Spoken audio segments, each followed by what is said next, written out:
Lights, cameras in my face. Hands on the stand trying to plead her case. Said it was love, but it smelled like a scheme. Trading a husband for a teenage dream. Hands on trial, scandals burning hot. Teacher with a plan, but she got caught. Hands on trial, verdict in the air. Justice is coming, better say your prayer. Hands on trial. Whispers loud, jury's taking notes. Star witness, kids in their Sunday coats.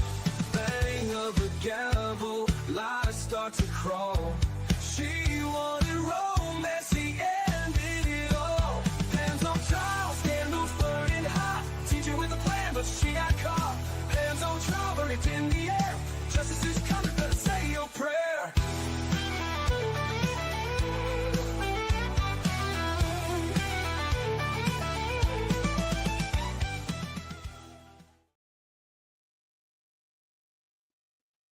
Hey, sorry, that was my fault.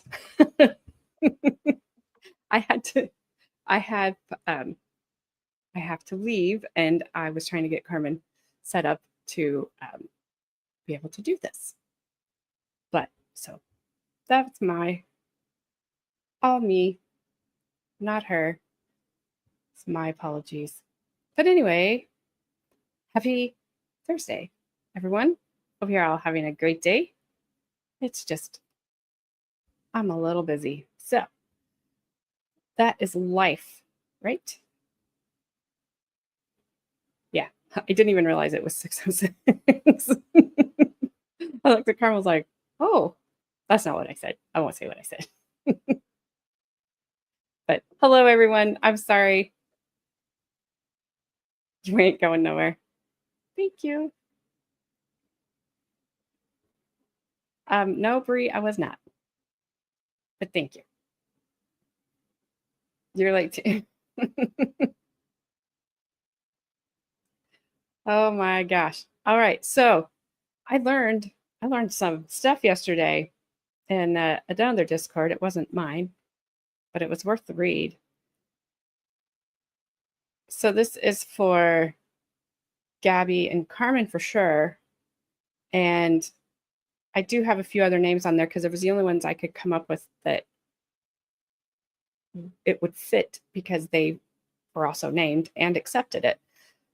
So just so that Gabby and Carmen can do what they need to do before we get started,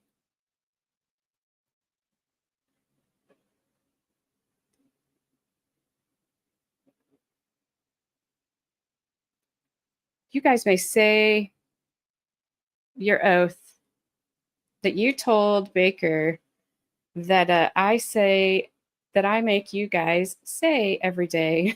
I couldn't get the little rascal in there. But I saw that Jess and Sue and Danny T all said that they were part of this club.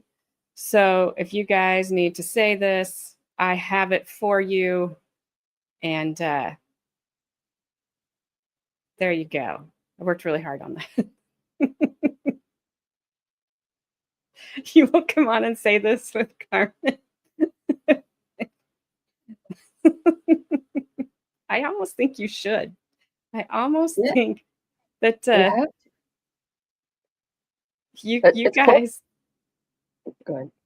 You guys, I was reading through Baker's chat yesterday. I didn't have time, or I would have went back to find where Baker roared apparently on his stream. When he said I was cougering around in his Discord. So, I'm just having a little fun with you two. But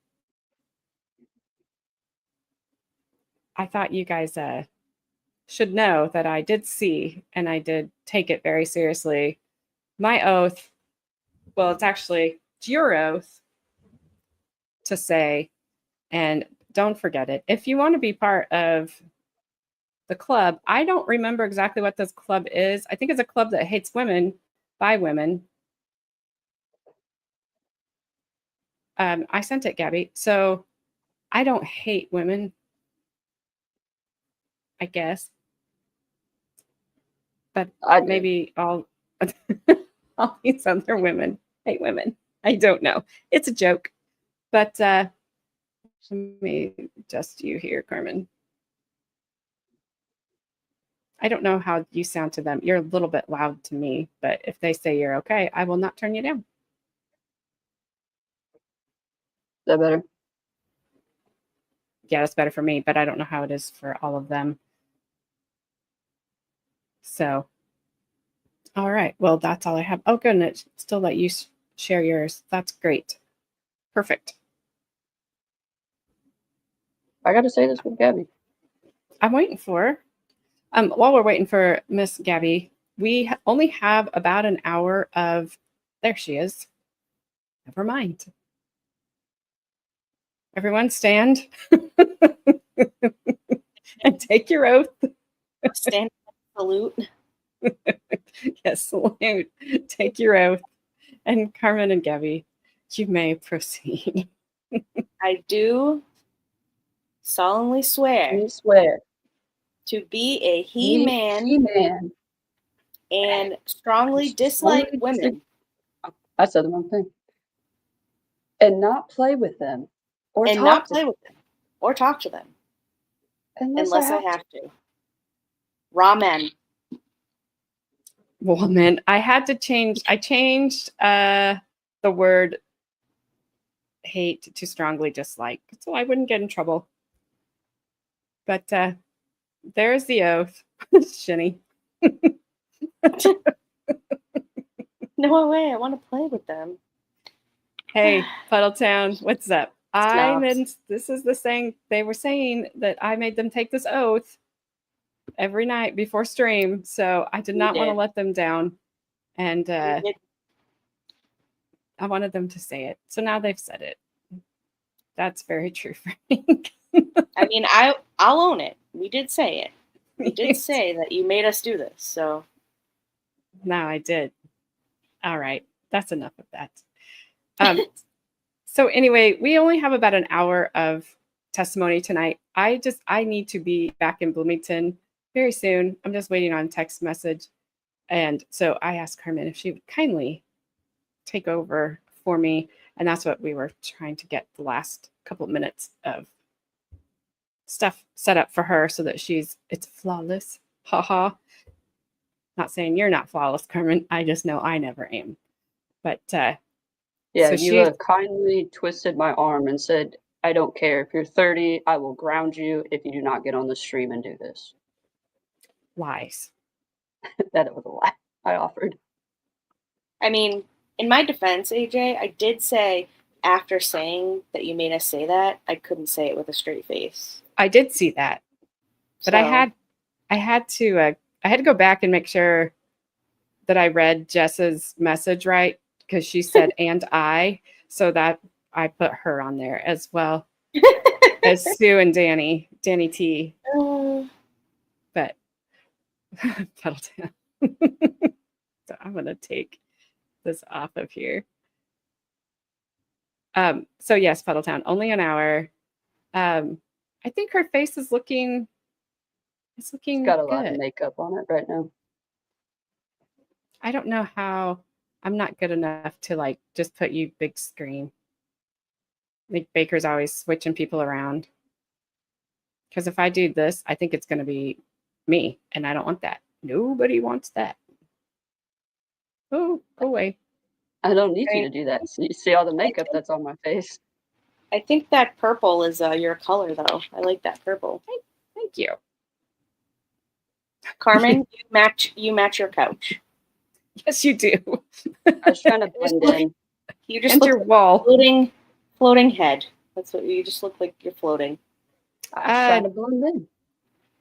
I don't think one of it. She had a straight line across her forehead. Puddletown. It like a branch or whatever, a vine, got in her right in the face.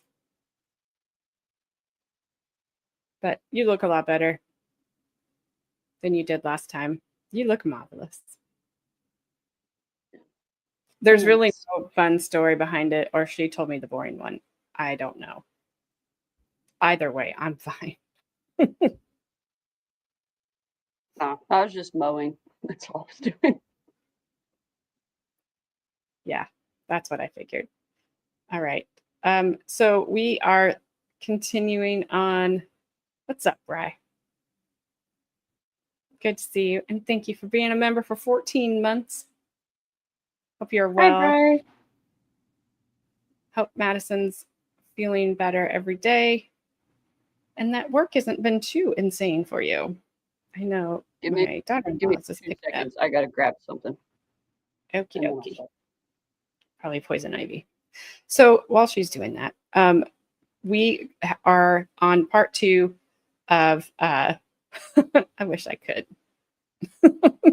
We are on part 2 of Vance Lattime Jr.'s testimony. He is the second accomplice to testify against Pam Smart after he and the other 3 accomplices took a plea deal to do so and avoiding life in prison. So he has, in the first part, we heard him lay out the night of the crime, what happened, what they did afterwards. He did not go inside. He stayed in the car. He drove the car. It says they used his dad's car, but he talked about his grandma, and I thought he was going to use his grandma's car, so maybe he just wasn't able to get that. Either way, they used a family member's car. He did.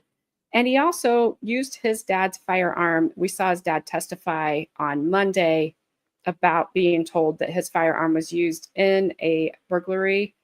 And so he had taken all the firearms he had in his house down to the police station, and that's how they ended up with that. So the other thing that I thought Vance Lattime talked a lot about was how much it seemed that Pam seemed to be around these kids, and which to me implicated her even more in her relationship, especially with Billy Flynn, who we have not heard from yet. He is the alleged unaliver in this case, and her alleged lover. He was 15. It's gross. She was a teacher, a media teacher. She's 22. So some people have said that she's groomed these boys, and I think she did, to do what she would not divorce Gregg Smart, her husband, because she would not get part of his insurance money. And she had promised these boys a payment out of the insurance money. They didn't get it. Spoiler alert. Shocker.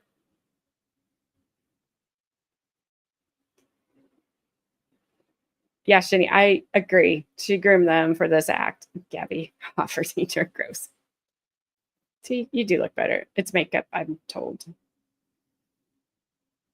So anyway, tonight we will listen to the second part of Mr. Lattime's testimony. He's under cross-examined by by the defense. On Tuesday, we watched the defense start their cross-examination, and then court he pushed him into a corner where Mr. Lattime tried to plead the fifth, and the judge made him answer the question. The defense attorney kept pushing, and then the judge abruptly ended court, assuring the jury that it had nothing to do with what was happening in the court or the witness on the stand, and that he just really needed to handle something with counsel. I don't know what else he could have needed to handle with them at that point in time to abruptly end court the way he did. We don't get to see what happened, unfortunately. I would say that we will be able to tell by the way he questions Vance Lattime tonight if the defense attorney was told to back off, or if he can continue to just run at him full bore like he was. He kind of tripped him up on the ammunition, but it doesn't matter. They know, like, they have all that stuff. They know. So it is what it is. All right, Carmen. I can add that if you need me to, because I can. I got Nope. it. Do it. Carmen's running everything. So Lattime, you realize you're still on the road? Yes. Thank you, Ann.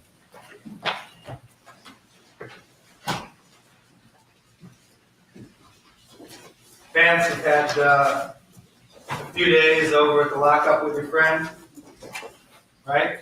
Yes. Talk about the case? Yes. What did you talk about? Different articles that were in the newspaper. And you talked with Bill, right? Yes. And Pete. Yes. Who else? Anybody else? I don't think so. You don't think so? They were watching you on TV, I guess, when you were testifying. I'm not sure. Did you ask them about it? No. No. That didn't come up during the course of the conversation, or what? It's possible. That would have been Friday maybe. Friday, maybe? Yes. And then you talked about certain articles in the paper. What paper? Union Leader, Daily News, Boston Herald, Globe. And these had to do with this case, or Yes. had to do with your testimony? Some did, some didn't. And this was the conversation you had with Pete, Bill? Yes. When we left off on Friday, we were talking about theft of ammunition from a storage area. Remember that? Yes. Again, just to pick up on that. Where was this particular storage bin? Salisbury. In Salisbury, Massachusetts, right? Yes. Okay. And the folks that went with you for this burglary were Pete and Bill And Ralph Wallace. and Ralph. Okay. And all three of those folks break into the place, I think? No. Okay, who goes in? Ralph and Pete. Ralph and Pete go in? Yes. And what was the plan down there? There was no plan. It was Ralph's idea.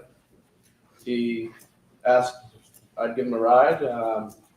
I agreed. Him and Pete went in. Me and Bill waited back in my house.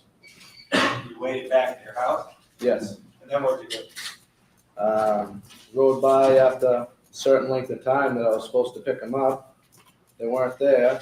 So I had Bill go into the place, tell him to come on. Pete come out. When Bill went in, Pete come out, told me to pick him up out in back of the place. Okay, and what did they pull out of this storage place? Quite a bit of stuff. What was it? Microwaves, TVs, crossbow, compound bow, ammunition, toolboxes. Now, with regard to this ammunition, this is 38 caliber ammunition? No. What was it? 44, 45, 12 gauge, 20 gauge, 16 gauge, 22. And how much ammunition are we talking about? Was enough to fill a tackle box. And where was this ammunition stored? It was kept in Ralph's Subaru at first and then moved to the camper. The camper in your house? Yes.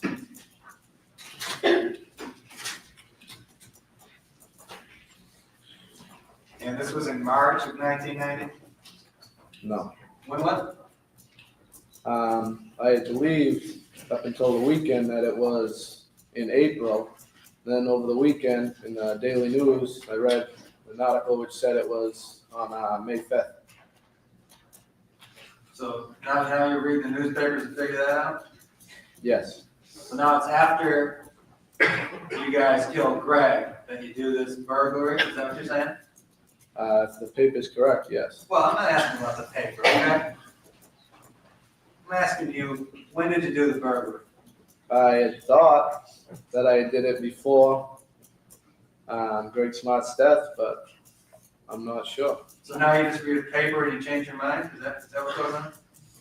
Well, I figured the paper could have more accurate information than my memory of such a long period of time.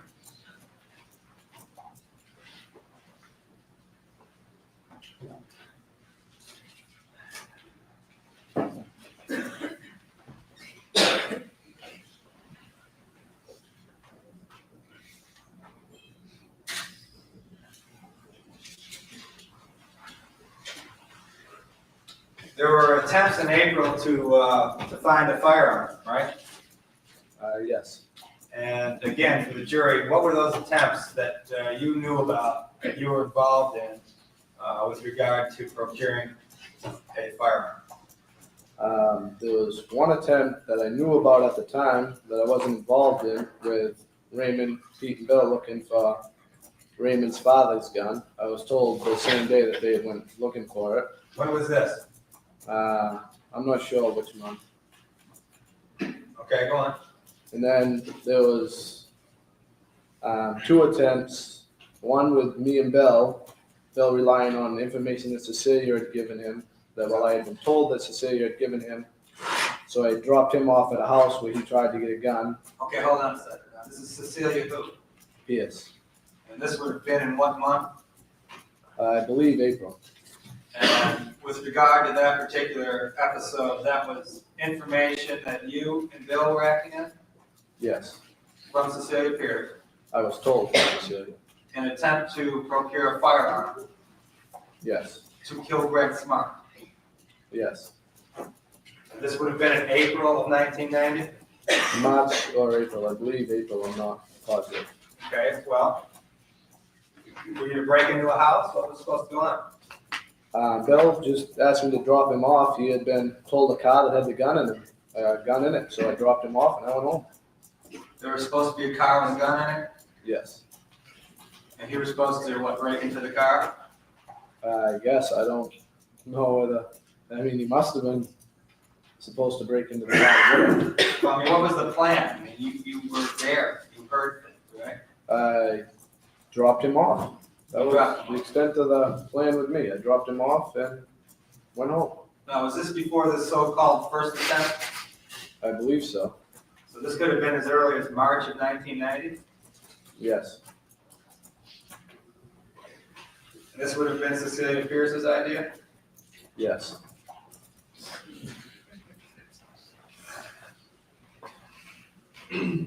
What other attempts to procure a firearm did you go through? I went through one other one with Bill where we had went to Papagino's where Cecilia worked and asked her, well, Bill had asked her about the gun that she had told him about. And she said what car out in the parking lot was supposed to have it. And he went out and looked. I went around, drove around the back and picked him up when he came back. What did you do, rip through the car or what? I'm not sure what he did in the car. But this is the conversation you had with Cecilia and Bill? Yes. And with regard, let me just go through every one of these incidents here. With regard to going to the house and trying to get a firearm, that would have been a conversation between Cecilia, Bill, and you. What do you mean with regard to going to the house to get the firearm? Well, didn't you say that Cecilia had information about a firearm at a house? No, I said she had information about a firearm in a car. Okay, and that the car was at a particular house? Yes. Okay. So that was information between you and Bill and Cecilia? Objection. This witness has testified that the information he received was from Bill. I think Mr. Siskey is trying to change his words. Objection sustained. With regard to the firearm to be found in a automobile at Papagino's, was that information given to you through Cecilia? Yes. With regard to obtaining Fowler's father's firearm, that was information between Fowler, Bill, and yourself? I was told by Bill that they had tried to find the firearm. Any other attempts to procure a firearm? Not that I know of. Did you attempt to procure firearms from any street dealers? No. Did you know of any attempt? No. You knew of no such attempt? No. Did you ever have conversations with Pete and Bill over at your house about planning and carrying out murder? Yes. Would you say there were over 20 of these conversations? Yes. And can you tell the jury what the subject matter was with regard to these conversations? There was talk about whether they were going to make it look like a blotch burglary attempt, what the layout was at the apartment, the land around it, and how they planned to kill Greg. Okay, now with regard, now at the house, that would have been you, Bill, and Pete. At my house? Yeah. Yes, sometimes Raymond. And sometimes Raymond. How about Daly? Was he there too? No. All right, so it'd be you, Bill, Pete, and Raymond. And it had to do with, did it also have to do with wearing certain kinds of clothing? That was mentioned. That was never really talked about. It was just said at the beginning and just was kept ever since. That was said at the beginning by who? I believe Bill. Okay. And with regard to making it look like a burglary, who said that? Bill told me. Okay. And with regard to different ways of killing Greg, who was mentioning that? Bill and Pete. Let me stop there a second. Where does Pete fit into this thing? I mean, how does he get to be the individual that goes in with Bill to kill Greg? I'm not sure. Well, is it your information that Pete had always had this need to know how it would be to kill somebody? I had heard him talk about that before. I don't know if he really wanted to or if that was the desire of his. Well, I mean, you heard him talk about it. What do you mean? He had talked about being in the Army, airborne ranger, and wondered, he'd asked me, talked about before what he thought it'd be like to kill somebody, yes. He talked about it more than just a couple times, didn't he? No, around a couple of times, and not extended amount of time. Well, that was kind of a big thing for Pete, wasn't it? To see if he could actually kill somebody? To me, I don't know so much as a big thing through my conversations with him. He had told me about that years ago, and just I had known ever since. You wanted to know how it felt to kill someone? That's how the first time he'd ever told me, he had said yes. Well, did he tell you after Greg's death how that feeling was? No, You didn't discuss that with him? no.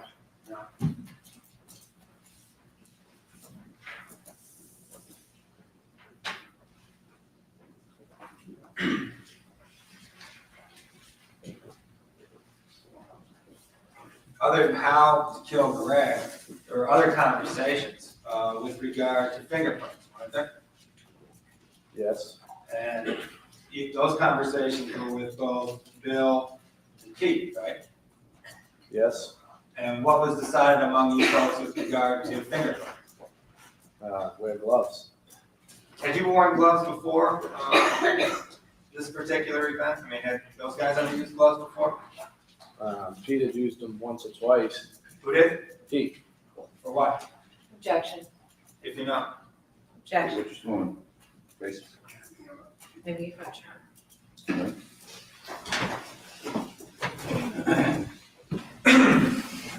Could the reporter read back that question?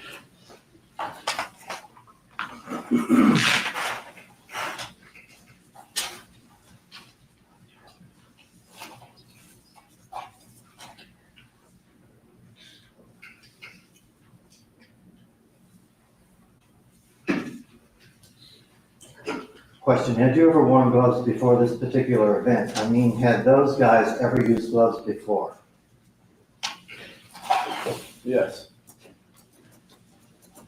And by gloves, I'm talking about, I'm not talking about gloves that go out and play in the snow or anything. I'm talking about rubber gloves or plastic gloves or surgical gloves.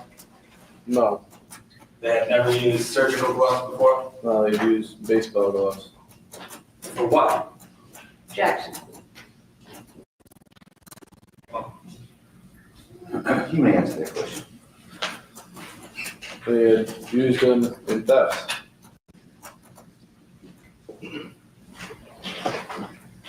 Now, did covering the hands come up again as part of the planning over your house with you and these guys? You were talking? Yes, And who came on the idea of using surgical gloves? I believe Bill.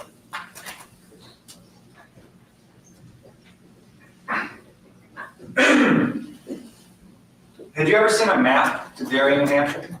No, Were there such maps being circulated by Bill or Pete or anybody? maps to get there. Yeah. Bill had said he had directions. I never seen them, no. You never, and you would be the driver, right? Right. And did he attribute these directions as coming from Pam? He never told me where he got the directions. He never told you where he got the directions, but he claimed to have had written directions, Yes, and you never saw them. right. Can you tell me whether or not Frank Daly ever lived in Derry, New Hampshire? I don't know. You don't know? You know Frank though, right? Yes, To the best of your knowledge, was Frank born and raised in Seabrook, New Hampshire? not that I know of.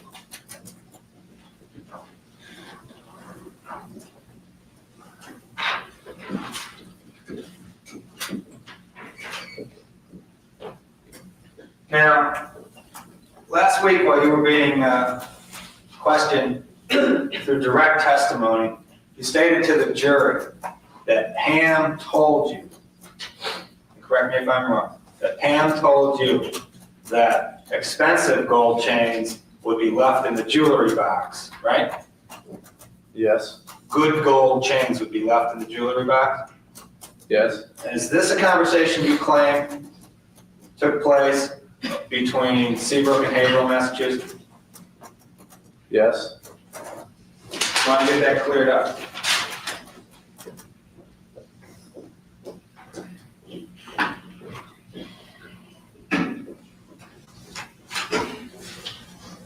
Now, I just want to get a couple background facts out for the jury.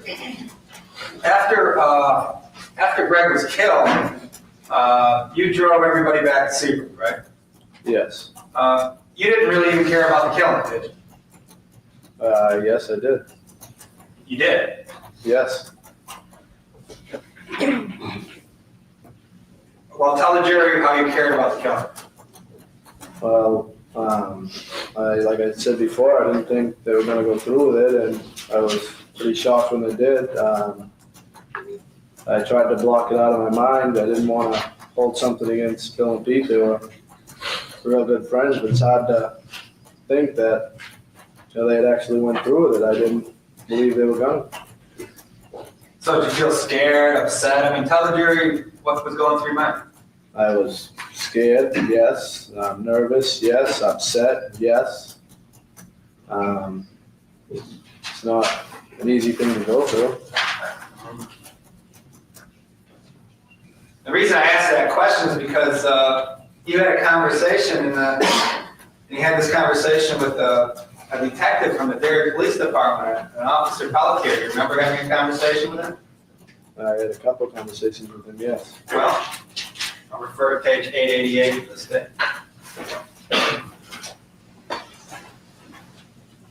Do you recall having a conversation with the detective and telling the detective that when you returned to Seabrook taking Route 101, Route 51, and that while driving along, they were singing "Shoo, Shoo, Fly Pie" to calm Flynn and Randall down? Remember telling him that?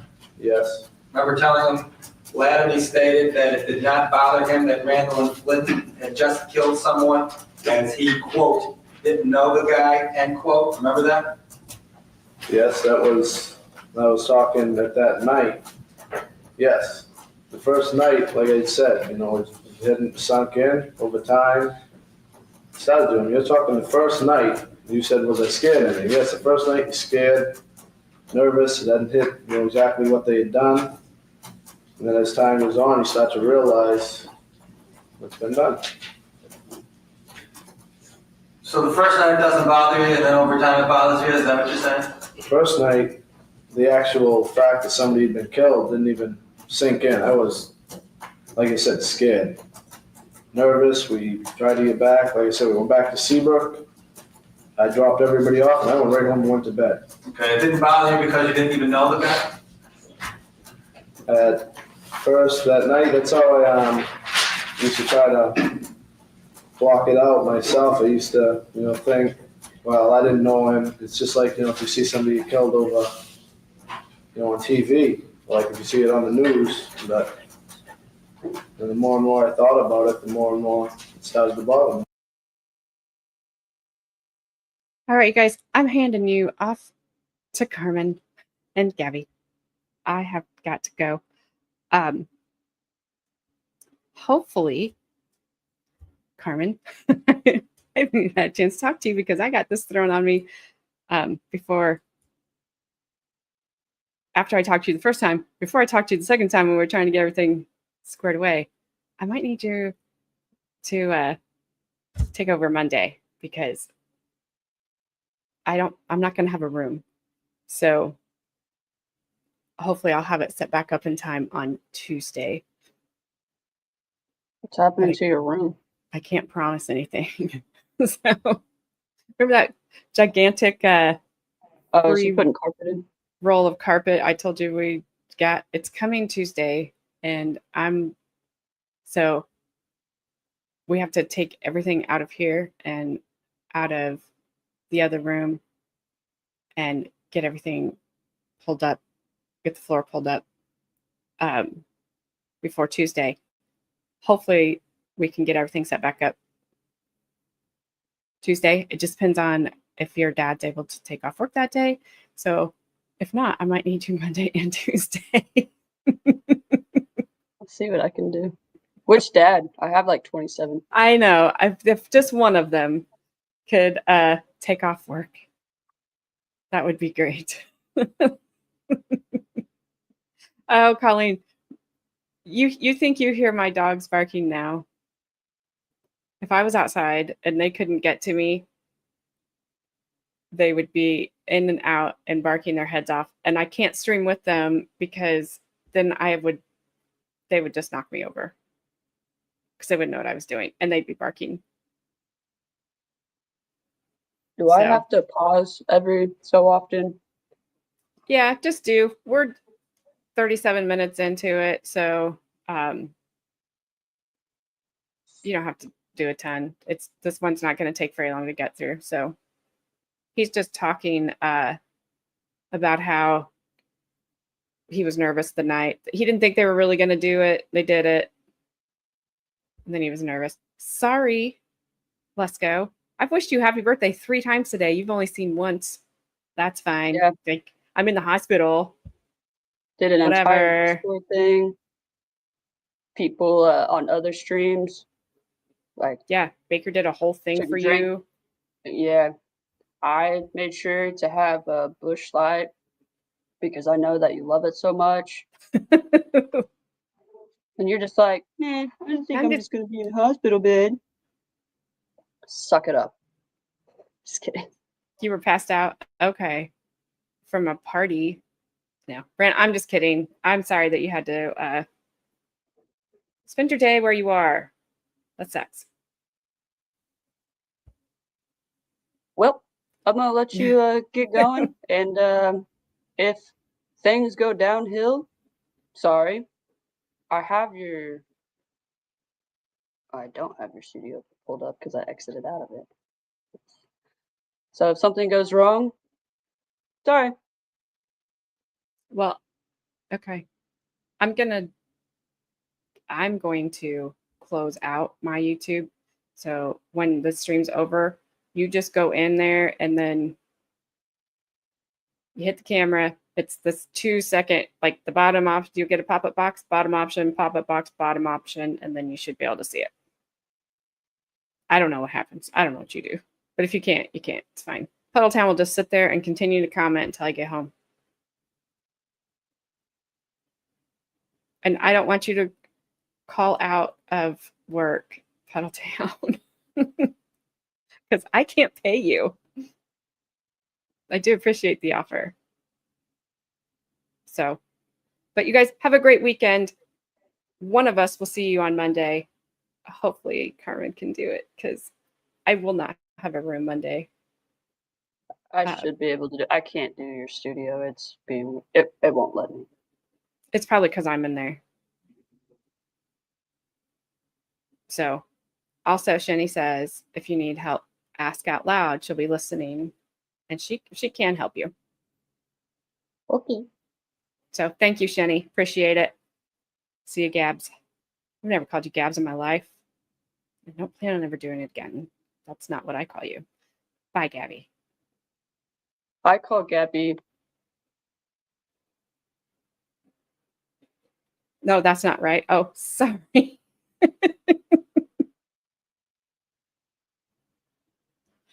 Call you on Discord? Wait. Gabby. Thanks, Gabby. Ah.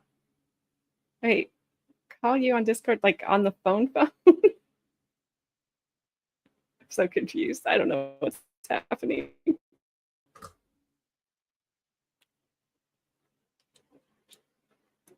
Okay. All right. See I'm ya. just going to go off camera and make a quick phone call. You can. Sorry, I did not mean to kick you that quickly.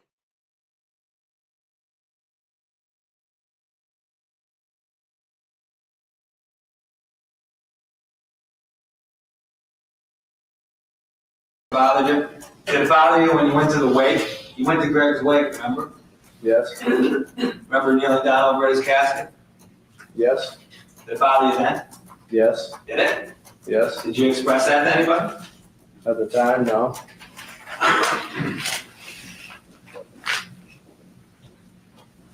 Fact of the matter is that Flynn and Randall themselves have told you two different stories about what happened inside the apartment, right? Yes.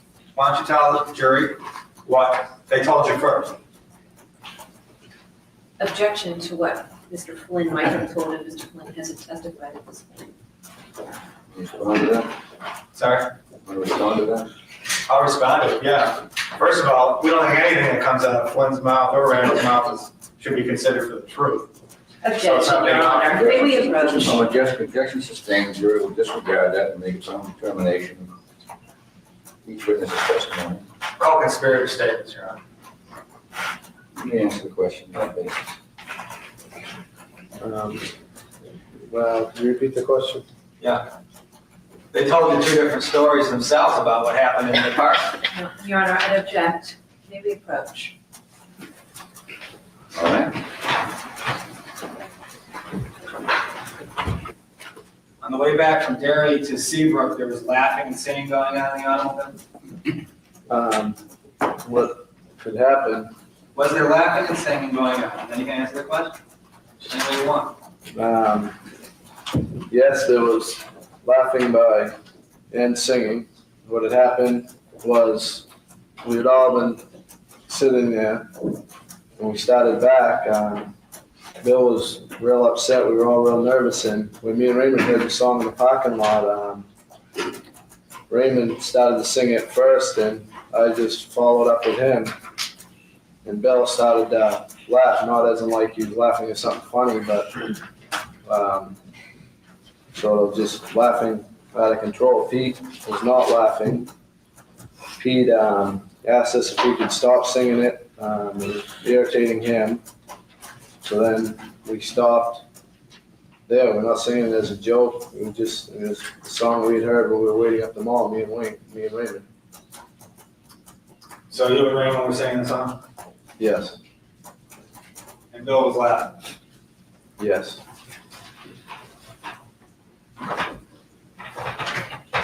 Last week, there was some talk about the day, May 1, when you got the firearm from your father's top drawer.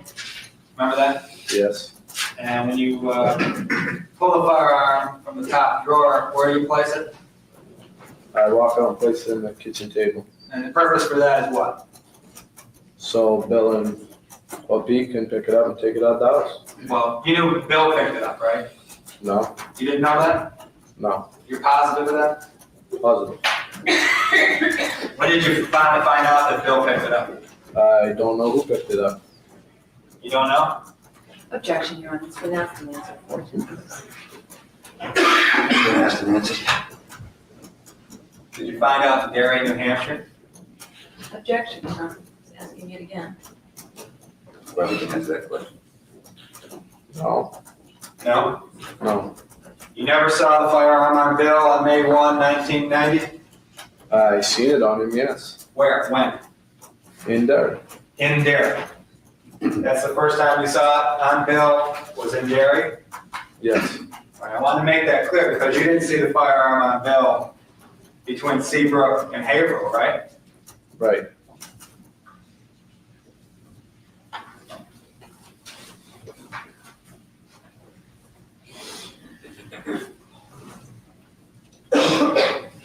Did you watch Bill get any ammunition to put in that particular firearm? No. Did you direct him as to where the ammunition would be? He knew. And how would he know? Can you tell the jury? He was there when it was bought and where it was bought. He knew where it was bought, he knew where it was put, Yes. and this would have been out where, in your trailer? Out in the camper in my yard, yes. Out in the camper. Did you watch Bill go out to the camper to get ammunition for the firearm? No. Did you see anybody go out and get the ammunition for the firearm? No.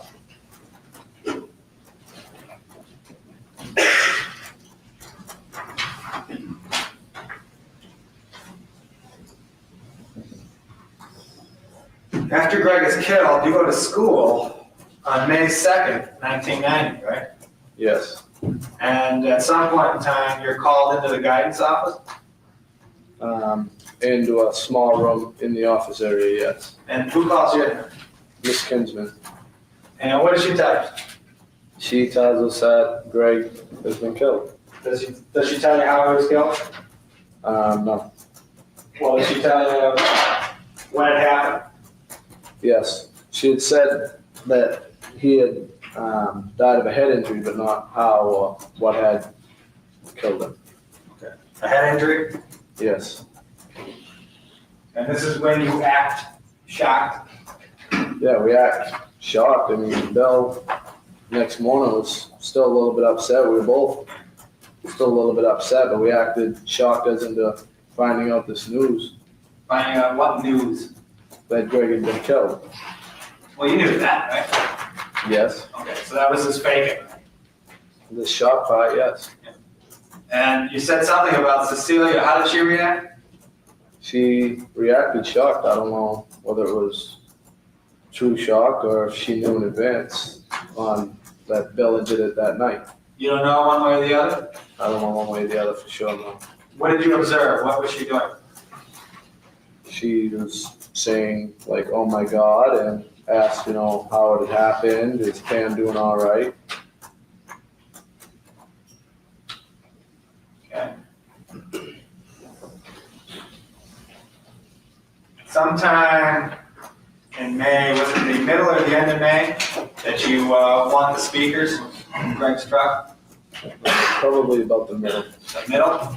You know a lot about stereo equipment, Dave? Yes. I mean, do you consider yourself kind of,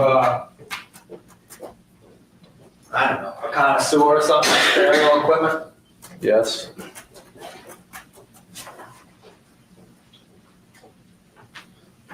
How much are these things worth anyway? Now I don't know that we're worth about $200. For a pair? Yes.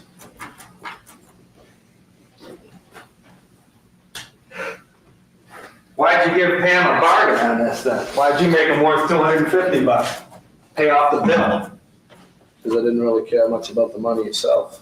You didn't care about the money itself? Right.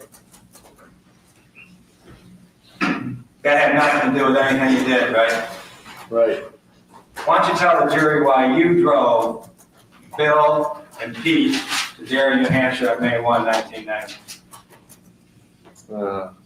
I had, like I said, didn't believe they were going to do it, and then wanted part of the stereo equipment I bought. You didn't believe they were going to kill anybody on May 1, 1990, right? Right. This is after 20 plus planning sessions, right? Right. This is after a ride from Hampton to Haverhill to pick up your grandmother's car, right? Right. This is after driving back to Seabrook, right? Yes, This is after going over last minute plans, correct? yes, And then driving to Derry, right? yes. Having discussions on how and when to pick up Bill and Pete after they killed Gregg. We didn't discuss how to pick them up. We were gonna wait right at the mall. Okay, well, that was discussed, right? Well, I didn't know.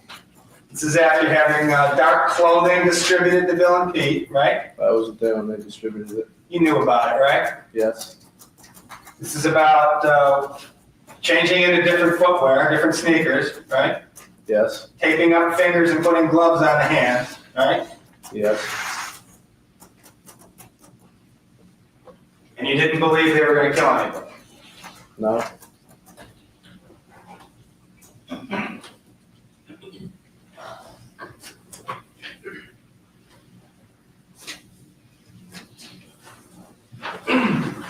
Fact of the matter is that Bill felt like killing yet again after Gregg's death, right? Objection. no. Basis, Hearsay. Is that an admission? I'm sorry. Is that an admission, Your Honor? sustained.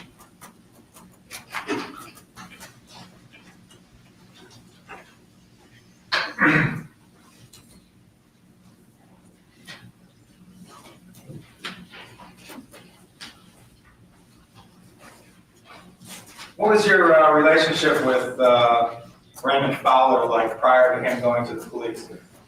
We weren't getting along that good. You weren't getting along very well? Right. And what was the basis for this disagreement that you had? He had messed around with my girlfriend when I wasn't around one weekend. And then, when was this anyways? When did he do that? Sometime in May, I'm not sure of the date. Was it certainly after Gregg's death, right? Yes, Did you and Fowler get together and plan on how to keep information about this crime from getting spread around? no, Did you and Bill get together and plan on keeping information about this crime away from the public? Objection, Your Honor. Same basis as our discussion for them. Yeah. This certainly has to do with an ongoing conspiracy with regard to the murder of Gregg Smart. Objection sustained.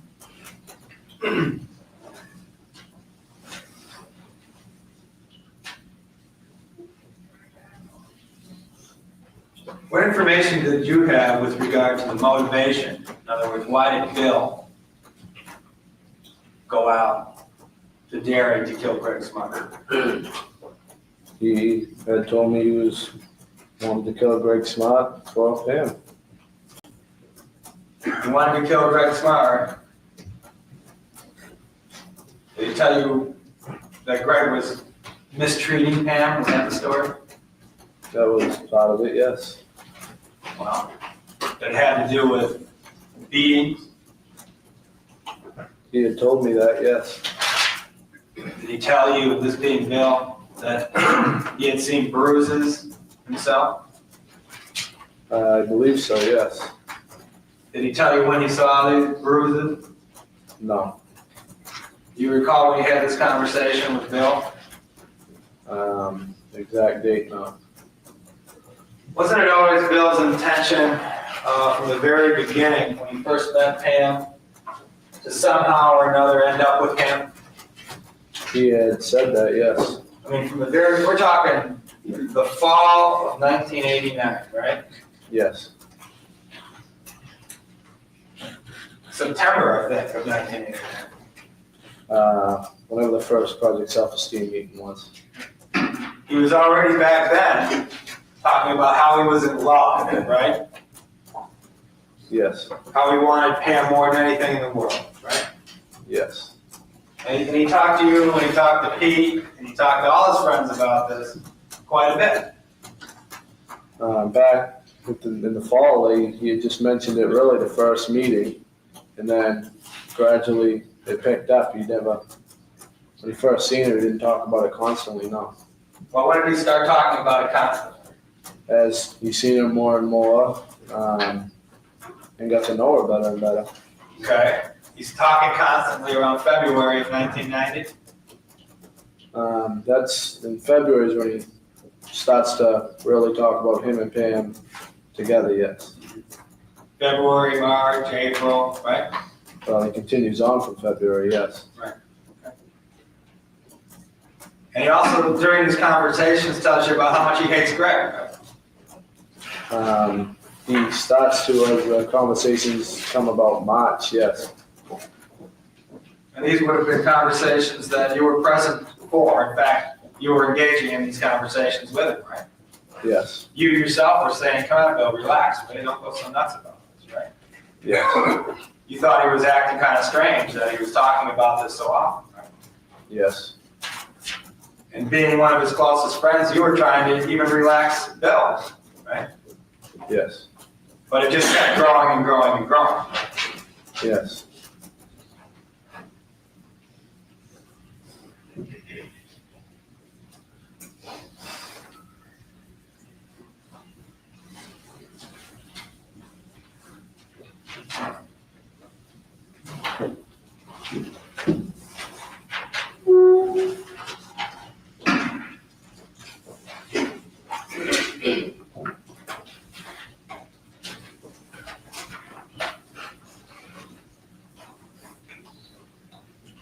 Now, you don't know anything about the actual scene in Derry, New Hampshire, 4E Misty Morning Drive. What do you mean by what's actually set up as, where the condo and stuff is? Right. No. I mean, you never had that opportunity to check that out. Right. In fact, when you were trying to show where it was on the map, you couldn't even find that. Right. It's just something that you did that night, and you really don't have a lot of recollection with regard to it, or what? Yes. I could have a moment.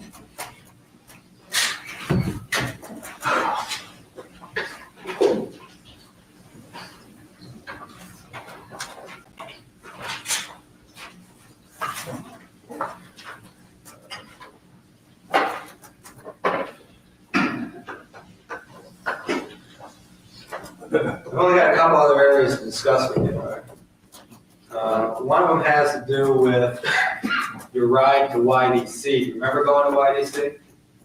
ADC. ADC? Who was in the car with you? We were in the back of the van, me, Pete, and Bill. This would have been right after your arrest? Well, we were arraigned in Hampton. I went from Hampton to Derry Police Station, then from Derry to ADC. And you were laughing on that ride too, right? On that ride? Yeah. Yes. And that would have been you, Pete, and Bill? Yes. This is after being arraigned for a first-degree murder? Yes. And it's a first-degree murder then, but it's a second-degree murder now, right? Accomplice to second-degree murder? Yes. And that's because you made a deal with the prosecution? Yes. Now, the reason you made a deal with the prosecution is because you didn't want to be subjected to an accomplice to first-degree murder charge, right? No. Tell the jury why you made the deal. When it come up to the time when I decided to plead guilty to second, there was a switch in my case, and the evidence that was up against me then, I didn't feel I had much of a chance at trial anymore. So you didn't want to go to trial on first-degree murder? Yeah.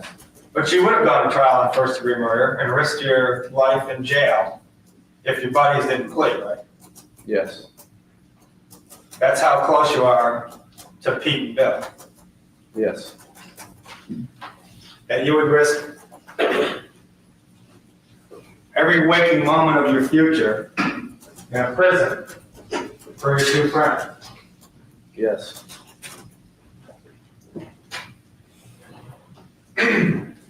And you discussed this with Pete and Bill, right? Pleading guilty to second? Not pleading at all, first of all. Not testifying against your buddies, right? Yes. And you all had this worked out way back, right? No. Well, when did you work it out? I first talked to Pete about it sometime between January 4th and the 18th after Bill had been moved. Because we had thought Bill was gonna make a deal without us. So me and Pete had to talk, and then we decided, well, Bill wouldn't do that, and it was left at that. And then it was not brought up again until I had to move to Rockingham. Well, let's go back a few months, okay? Let's go back to when you were arrested back in June. Did you have discussions about pleading guilty back then? No, And why was that? because we were gonna go to trial. We didn't wanna testify against each other, and we didn't wanna plead guilty. Okay, and that was June of 1990, right? Yes, And that was because you guys talked about it, right? because we talked about, what? Not pleading guilty and going to trial, Yes, and not wanting to testify against each other. yes, Okay. And that holds true in July, right? yes, In August, right? yes, September, yes, October, yes, November, yes. December. And you're talking to each other in December a lot, right? Where we just get the court order released in, on the 24th, Christmas Eve, and we started talking, yes. Yeah, and you're talking about all for one and one for all, basically, right? But we weren't really talking about the case at all. You were talking about hanging together, weren't you? We had been talking about sticking together, but not, taking it to trial and stuff on that basis, no. You were talking about not pleading against each other, not testifying against each other, right? No, You didn't discuss that. no, The fact of the matter is, you had a meeting set up with your lawyers and Pete's lawyers, right? and I said that was in January, not December, after Bill had left. You had a meeting, right? Yes, All right. And that had to do with whether to plea or not to plea. yes, And that had to do with not wanting to testify against each other too, right? yes, And you were concerned about Pete having to do a first-degree murder, right? yes, And you were willing to cut deals with the state as long as you knew Bill was coming along with it? what do you mean by I was willing to cut deals as long as I knew Bill was coming along? Well, you don't mind this particular plea agreement as long as you don't have to testify against Bill, right? Right, And you don't mind that particular plea agreement as long as you don't have to testify against Pete, right? right, And you were happy that Bill got a deal, right? no, You think he should go to trial for first-degree murder? I think we all should have, You all should have? yes. Okay. Why don't you tell the jury why you accepted a deal for second-degree murder? Like I said before, there was a turn where it ended up, my evidence in my case was switched within a weekend, and I decided to follow. Pete had signed to an agreement, and I decided to follow along with him and Bill. Just to follow along with the pack? Well, I decided to side with them, yes. But you'd much rather go to trial for first-degree murder? At that time in January, yes. How about right now? Now, I wouldn't.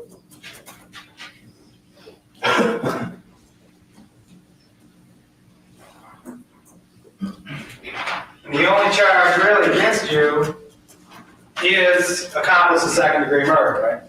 Yes, Even though you conspired with Bill and Pete to kill, yes, even though you went through all that planning, and even though, you've been honest with the state, you told them about other crimes? no,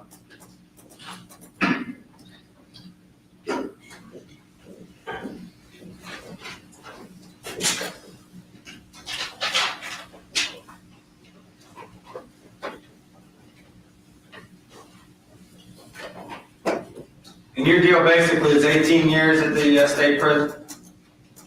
in the long run, yes, after the 12 deferred, and that's what the recommendation would be. And then sentence reduction hearings, right? Them come up, that's not part of the deal. No. Every 2 years you can come in and ask for a reduction in your sentence? Yes, And that was explained to you? By my attorney, yes. And that's important. Yes, Is that another reason why you entered into this particular plea agreement? no. That had nothing to do with it? In this particular plea agreement here, no. So the reason you enter into this thing basically is because you and your buddies are gonna stick together? That overall would be the main reason, yes.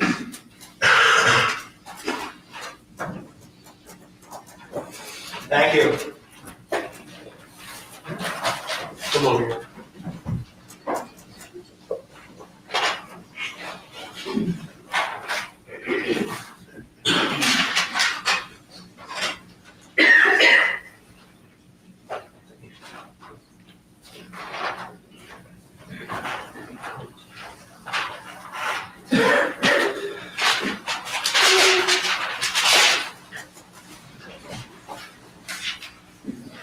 Anyway, let's start backwards. We'll talk about the subject we just left off with the defense attorney. What's the maximum that you can serve on the agreement that you entered into with the state of New Hampshire?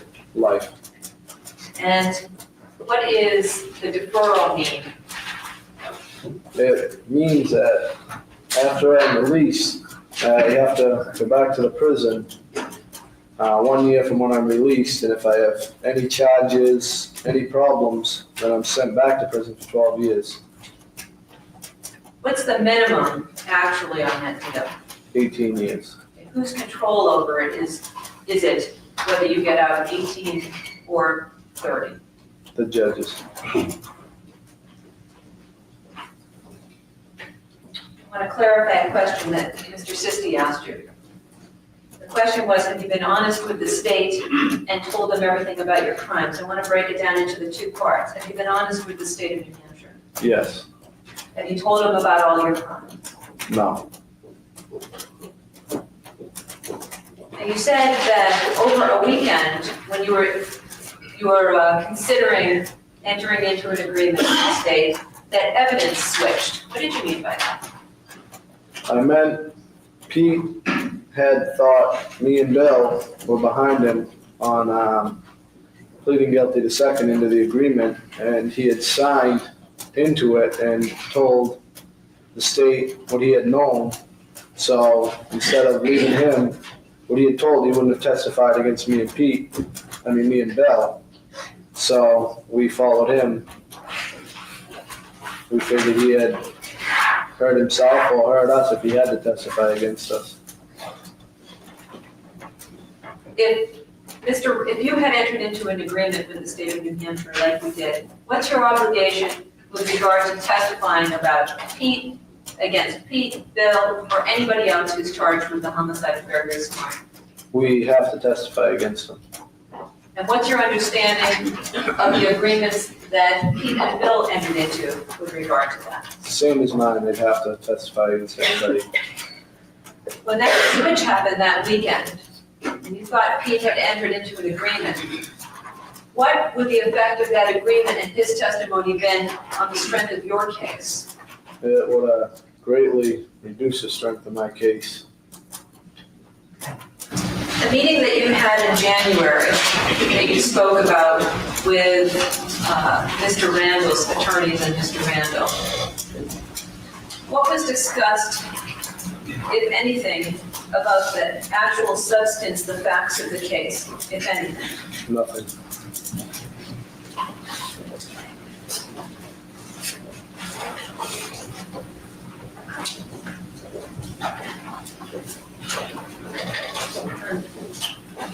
The laughing that was going on that you testified about in the vehicle as you were being transported to ADC, did you think this whole thing was a big joke? Is that why you were laughing?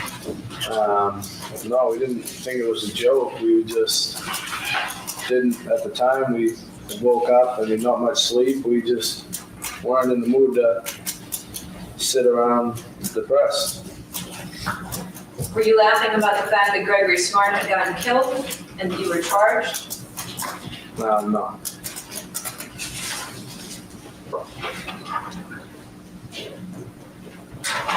Let's talk about ADC for a moment.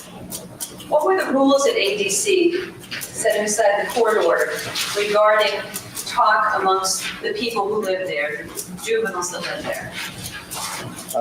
There was to be no communication through any juvenile at the facility without a staff present.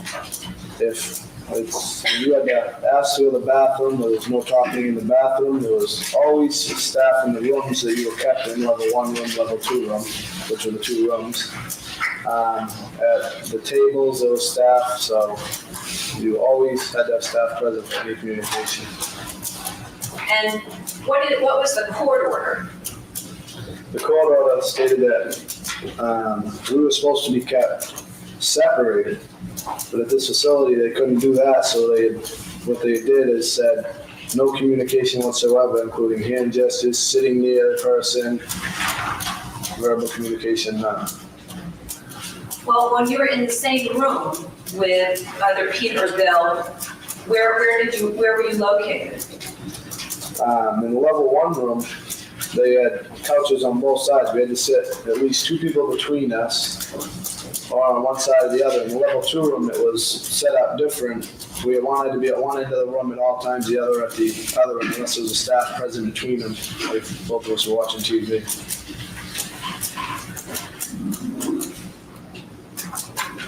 What happened if you were found violating those rules, sitting next to each other or talking? We'd get a restriction. How many times did you get restrictions?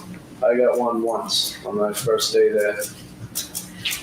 How many times would you say that you had an opportunity to talk with Bill or Pete and you didn't get a restriction? There was several times that we would get to speak. As in a conversation, there was one time, but as in speak, say hi, or more or less just see if we could get away with it. Throughout the week, and if staff would turn their back, we'd wave or something like that, but that's it. So you might get snatches of words. Yes. In December, after that court order was lifted, how many times were you able to have a conversation with Pete and Bill before Bill was moved to Brentwood? We had quite a few conversations, but we were held different from the rest of the juveniles there. We had to have a staff within like so many feet of us for us to even talk, because they still consider us high security. How many conversations did you have about the case? After the court orders, we moved to none. So in Brentwood, these rules don't apply, right? Right. Now, you can talk about anything you want. There isn't a staff person there. Right. The conversation you testified to about the ride to Haverhill, when you spoke with this defendant, did you and Bill and Pete sit around in Brentwood and make that story up? No. The conversation you testified to that took place in the defendant's office about a $50,000 policy and a $90,000 policy, did you, Pete, and Bill sit around in Brentwood and make that up? No. The conversation you testified to about Gregg Smart's truck speakers, where she would get a $250 reduction from the $500 she owed you. Did you make that up with Bill and Pete in Brentwood? No. And the conversation you testified to that you overheard on a speakerphone between this defendant and her husband, did you make that up with Bill and Pete and in Brentwood? No. Now, you could have.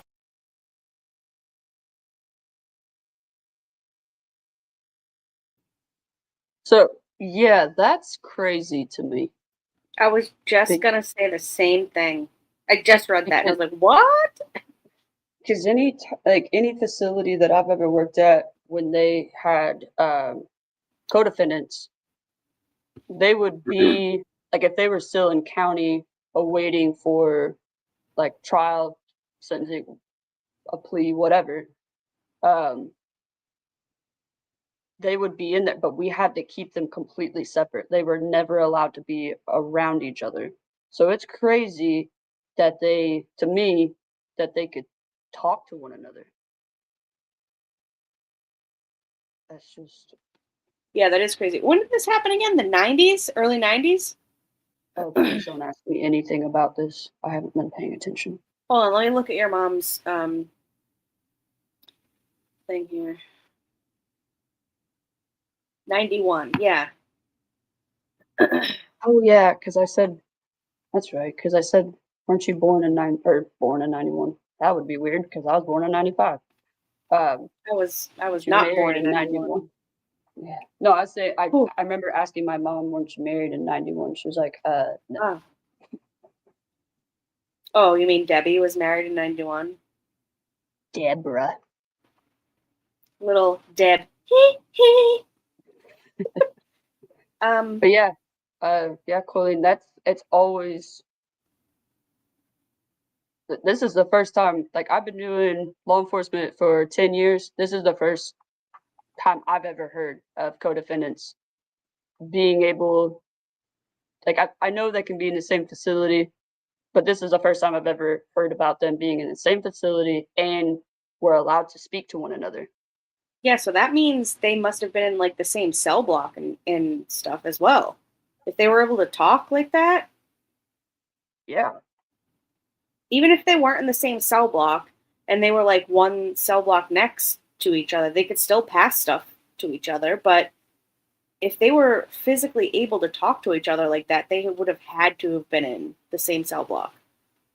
That, or depending on what type, like how the facility is set up, like do they get rec time at the same time? Like this is the first time I've ever seen that. Yeah, that's crazy. Yes, Colleen, yes. Happened in 1990, and yes, court was 1991. I think we just got a couple, just a couple more minutes. Okay. Sitting around in Brentwood made up a lot of things. Okay. Did, right? Yes.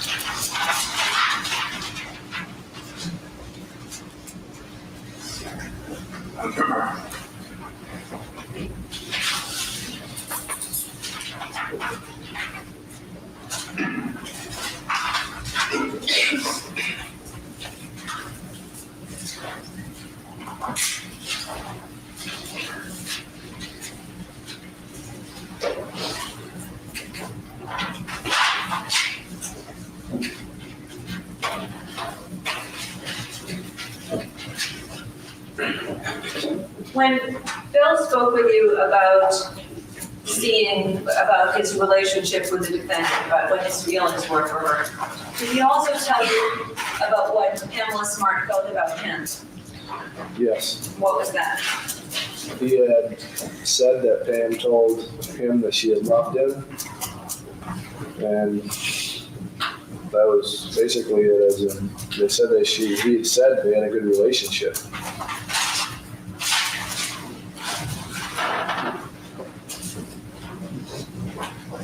Have you and Bill Pete ever gotten together and gotten your stories straight to testify at this trial? No. Now, you knew that Bill and Pete said something different about the bullets than you remember, right? Yes. And you could have changed your story if you wanted to, right? Yes. And you didn't. Right.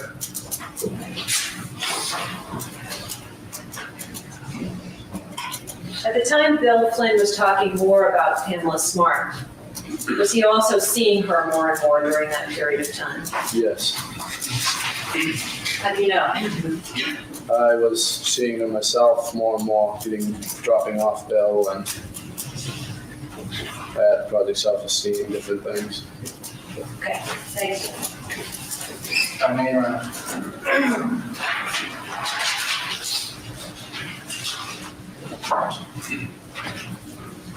Page 616 through and including 618. Vance, can you tell me what that is? You could just have a moment, Mr.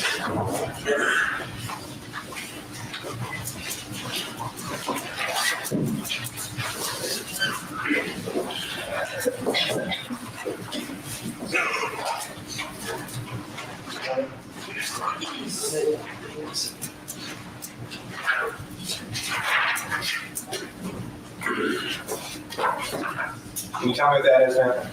Yes, it's a letter I wrote to my ex-girlfriend. Your ex-girlfriend? Can you look through it and tell me whether or not that's a true and accurate copy?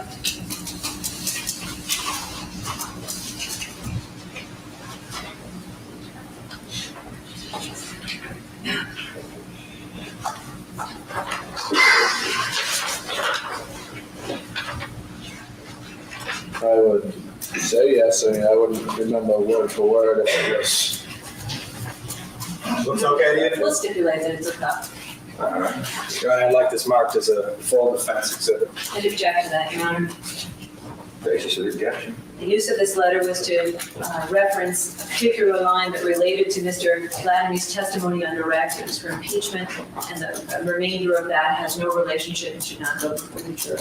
Your Honor, We will stipulate the line that was read to Mr. Lattime in his cross-examination. Pardon my variety at the moment.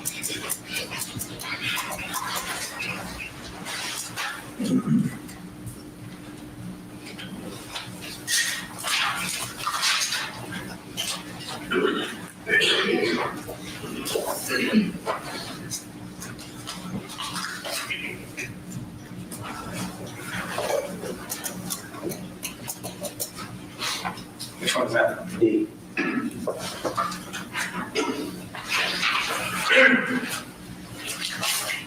In defendant's D for identification, you make it abundantly clear with regard to you and Pete and Bill talking, right?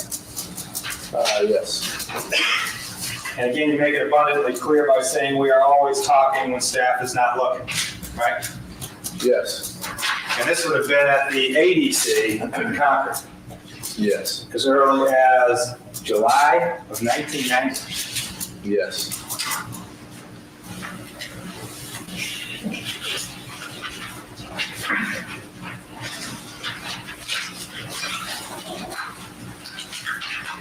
You were being redirected by the prosecution. You'd agree with me that one of the questions had to do with the actual capability, the actual opportunity for you, Keith, and Bill to make up a story in the environment where you are being housed right now. Yes. It is absolutely clear that you could make up a story at the Rockingham County Jail, right? Yes. You have every opportunity in the world to make up a story at the Rockingham County Jail, right? Yes. There is nobody there to stop you from making up a story at the Rockingham County Jail, right? Yes. You can talk about anything you want at the Rockingham County Jail, right? Yes. In almost the privacy of your own cell, right? Yes. And nobody can stop you. Right. And the fact of the matter is, yet another follow-up question, you were reminded that Pete and Bill have a different story with regard to the bullets, right? Yes. How do you know that? How do I know that? How do you know that? It had been talked about before. Between who? I'd seen Pete's direct. That's what I knew Pete did. That had been talked about with Bill. So you've been talking about the case, right? Yes. What about that letter to? I'm sorry. It's not done yet. Sorry, excuse me.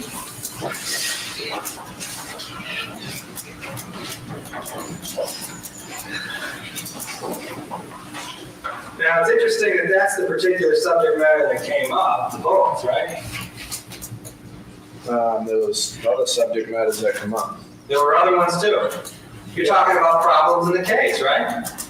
Not problems, things that had been said in newspapers, things, like I said, that Pete had said on direct examination. Watching Randall on his direct examination, Yes. live and on television. Yes. Who was with you anyway? Probably the other 24 people on the bottom tier that I had. Including Bill Flynn?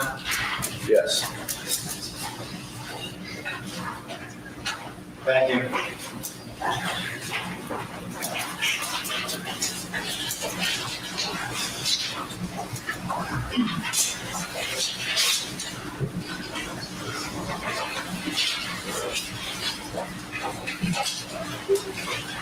The letter that you wrote to your girlfriend that was discussed, what did you mean by talking about it all the time? What do the words talk mean?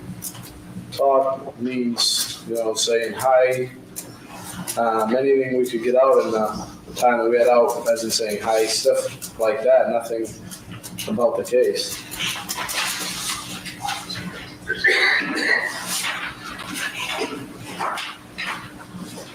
Anything else? We move to strike the ID on that particular exhibit. State's objection stands. I'll take under advisement. Thank you. You make that down.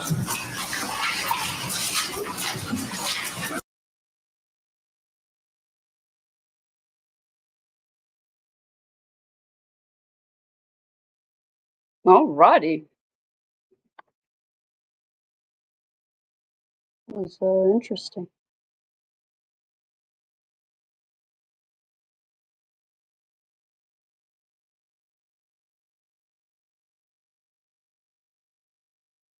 So, if you guys, hi Papa. What time is it? If you guys want, I can keep going. There's one more. That's like a hour, 14 minutes. Just try to get through some of these. Or Gabby and I can unmute ourselves and we can make this stream go completely off the rails because we're really good at that. Woohoo! If you want to make my mom uncomfortable because I know she's listening, we can do that. Or we can play this next one. Ooh, piece of candy. Oh, piece of candy. Every Oh time. my god. Exactly, Choo Shane. choo. Choo choo. So just let me know what you guys want to do. Like I said, it don't matter to me. I have enough time to do one more because Grandma starts at 8 my time and it's 6:30.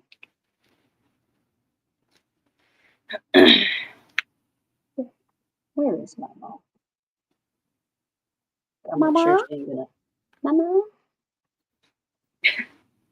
Oh, a piece of candy. Every time.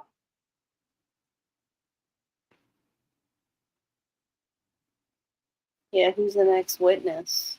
Oh, please don't ask me about this case because I don't pay attention. I'm just here. Good job, Shinny. Look what you made her do. Billy Flynn's mother, Blaine Flynn, takes a stand. Yeah.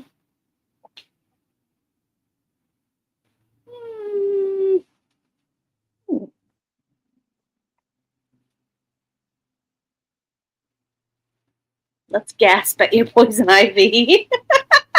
So this is what happened. You walk right into it. No, I mowed right into it. Same thing. I saw the branch and I was like, I even thought to myself, wow, I need to cut that branch because this is good. Like, I can't duck underneath it on the mower. And instead of doing that, I just pushed the mower completely forward as fast as it would go and just ran straight into it. I didn't know it had poison ivy on it. And then later on, my neighbors and I, we just have a chain link fence that separates us. And so I decided to rest my arms right on it. Like I knew that I wasn't paying attention. And so now I have it. I don't know if you guys can see it, but it's all up and down my arms. All right, you guys want to go for another one? Yeah, we can do that. How many bunnies do you catch?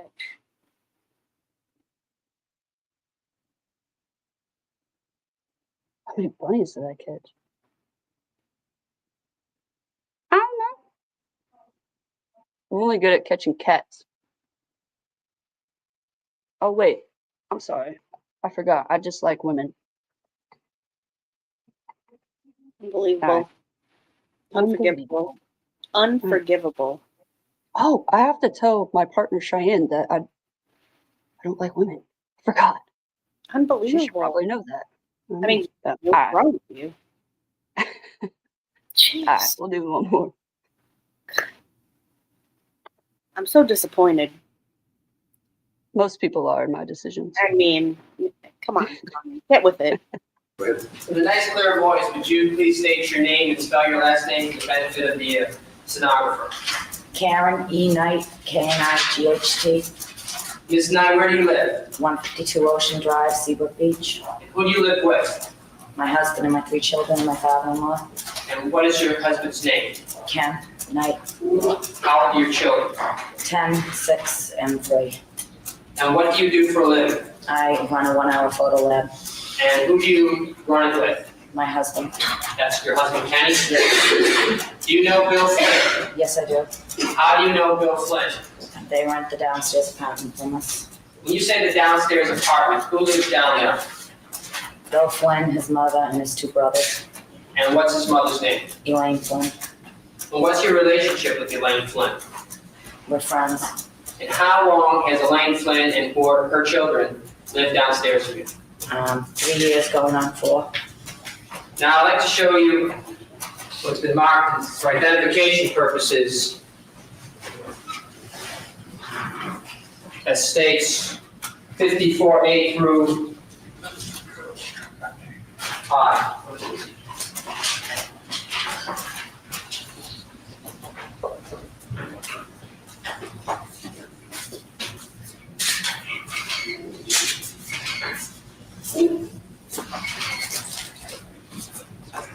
Just to clarify the record, they appear to be 54.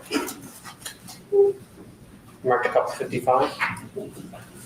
Sorry. Let me do it again. Yeah, let me just correct it. I think it's for 54, A through I, and a couple here 55, H9. Here.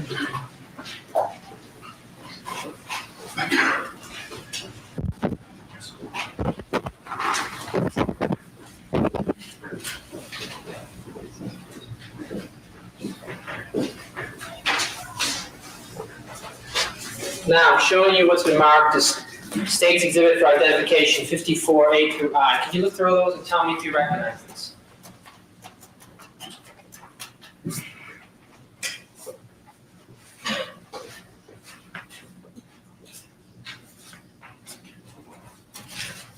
Yes, I do. How do you recognize this?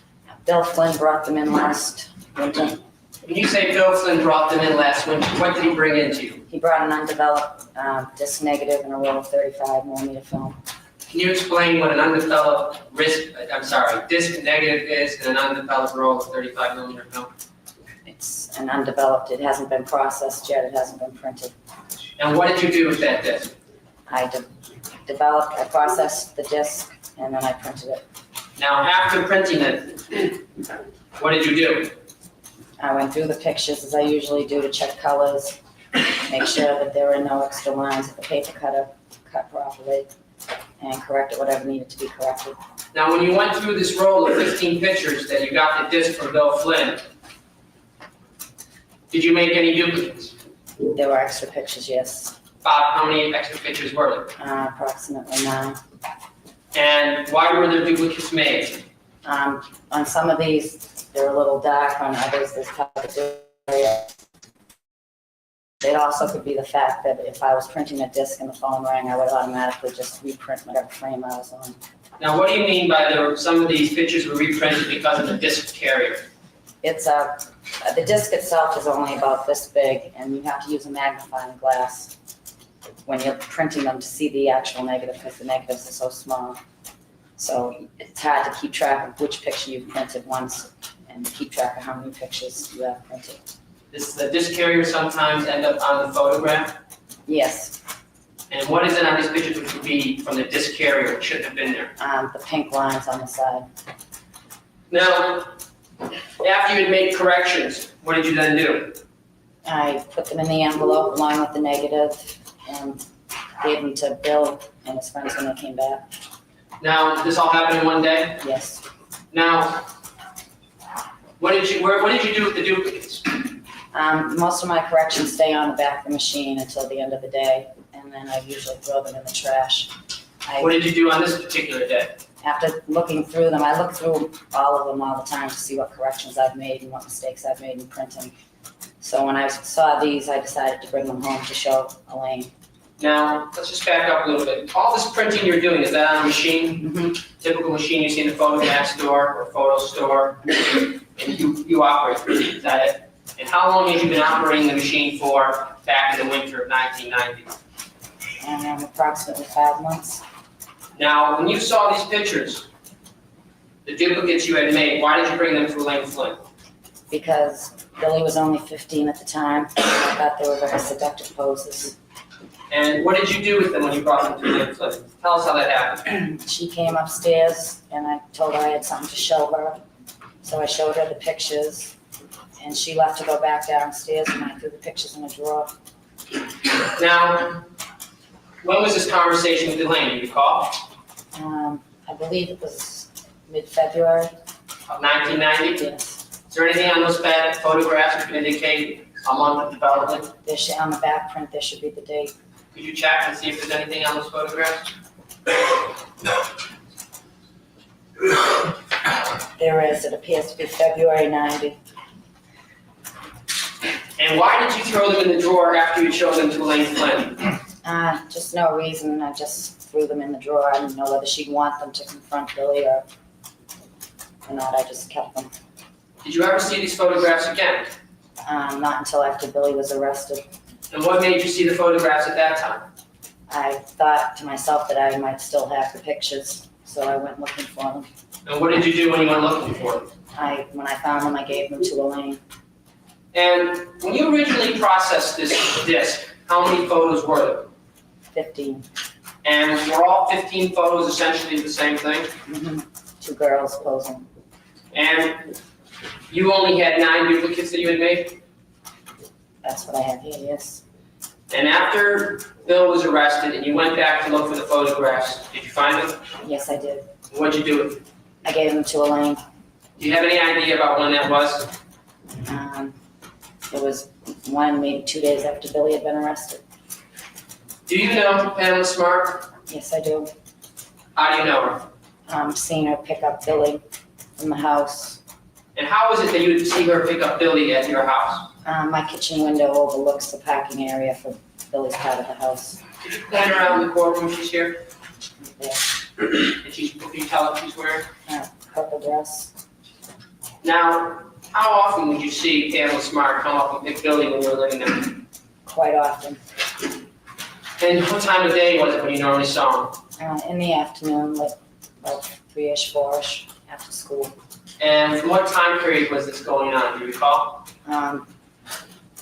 All through the winter into the spring months. Do you know what type of car the defendant was driving at that time? It's a small Honda, I believe a Honda hatchback.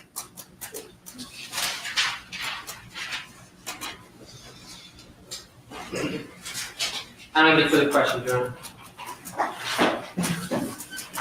And as I understand it, Billy Flynn brought those pictures into you, correct? Bill, JR, and Pete. After Bill gets arrested, about 2 days later, you give him Mrs. Flynn. Correct. Now, why do you do that as opposed to giving them to the police? Because I believe that they should go to her attorney. Okay? At any point in time, well, that was back in June last year, correct? At any point in time in June, did you tell the police about these photos? No, I did not. July? No. August? No. September? Never. October? No. Okay, we can keep going, correct? Correct. You knew these photos were, the police would have found these important in this case. Correct. You chose to keep that to yourself, correct? I chose to give them to Elaine to do with what she thought she should do with them. Did you ever get any letters from Mrs. Flynn after Billy was arrested or right around that time? Letters from Letters, Mrs. Flynn? correct, letters, documents, anything like that? No, not that I recall. Okay, no further questions then, thank you. And Ms. Knight, you thought it was appropriate to give these to Elaine Flynn to give to Billy's attorney, is that correct? Yes, I did. Further questions? In agreement, sorry, can you recross? Can we step down, thanks? Mrs. Flynn, in a nice, clear voice, would you tell us your name and where you live and spell your last name so the court reporter can get it down? Elaine Flynn, 152 Ocean Drive, Seabrook, New Hampshire. Can you spell your last name for us? FLYNN. How long have you lived in New Hampshire? about 4 years, 5 years. Are you a little nervous? Yes. Take a moment. Who do you live with at that address? Myself and my sons, Can you tell us the names of your sons and how old they are? Jim Flynn, 14, Larry Flynn, 10, and Bill, How old is Bill? 16. Is Bill Flynn the same Bill Flynn that has been arrested and charged and pled guilty in the murder of Gregory Smart? Yes, he is. Now, do you know Karen Knight? Yes, I do. You know Kenny Knight? Yes, I do. How do you know them? They are my landlords. And Kenny, I went to school with. When you say you went to school with Kenny, what do you mean? We went to the same school, Kentucky Regional. I'd like to show you what's been marked State's Exhibit for ID 54A through I. And ask if you recognize these. Yes, I do. What do you recognize these to be? Pictures that Karen Knight showed me. Do you recall when Karen Knight showed you these photographs? I believe it was sometime in February, And where was it that Karen Knight showed you these photographs? upstairs in her home, in her kitchen. And do you know what time of day it was when he showed you these photographs? I believe it was the afternoon.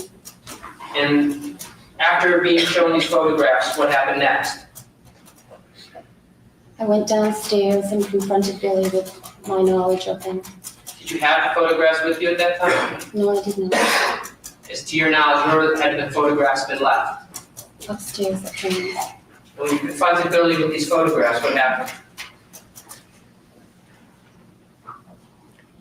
I'm gonna object, Your Honor, I think Liam's called for hearsay. I think it goes, Your Honor, to his state of mind at the time. May or may not call for hearsay at this point. I'll allow the answer. You can answer this, Ms. Flynn. I asked Bill how he got a hold of these pictures, and I asked if he had taken these pictures. What do you say?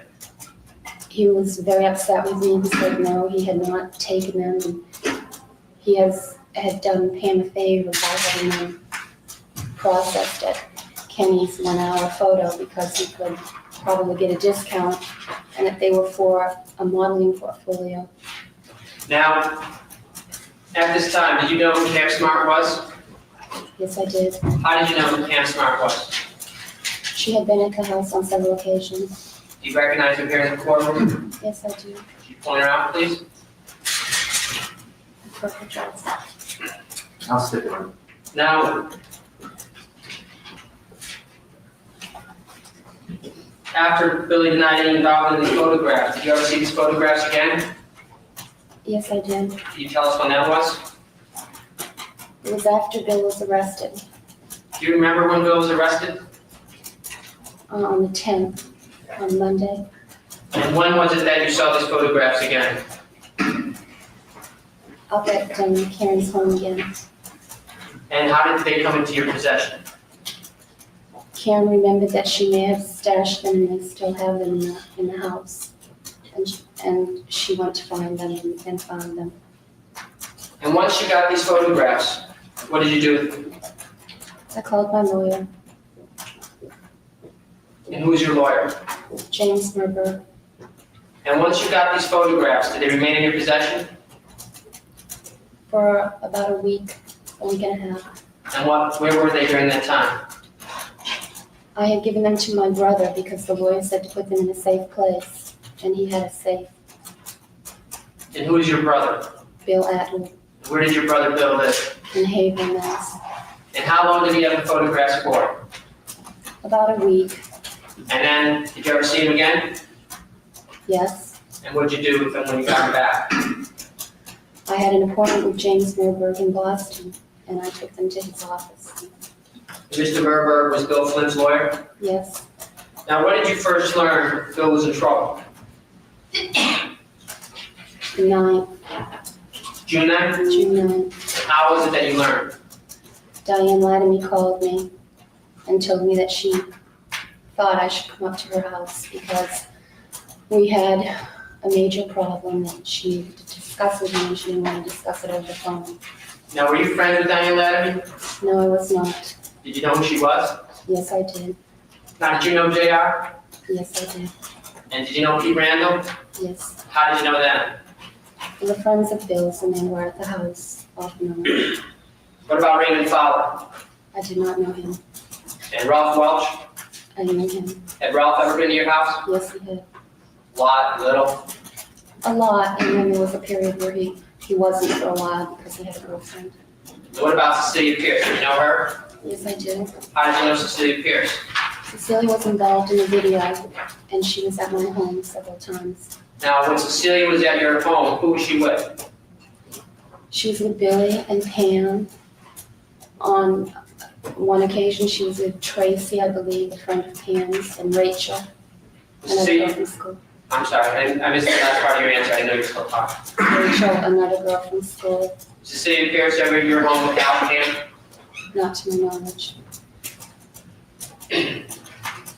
So after Diane Lattime told you you had a problem, what happened next?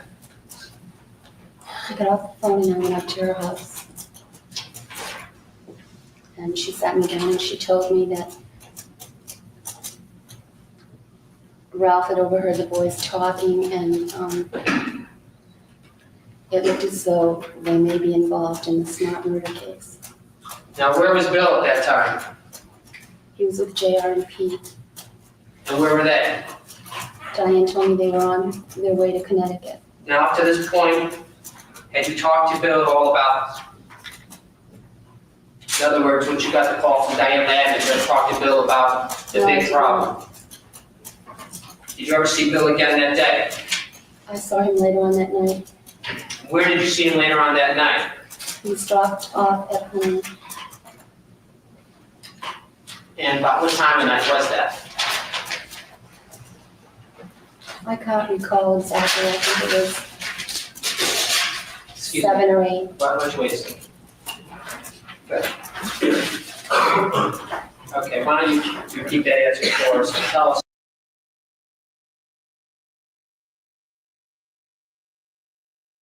Yeah, she'd be like, give me the seed.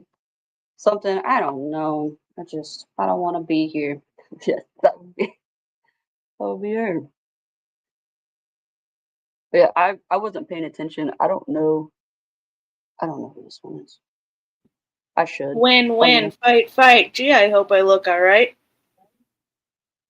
Well, put your finger in a light socket. That's her cheer. If she was a cheerleader. But yeah, no, I thought that was funny. Hilarious. When you saw Billy again, let me just finish the question. When you saw Billy again that night? I can't recall the exact time, but I believe it was dark out. And what happened when you saw Billy again that night?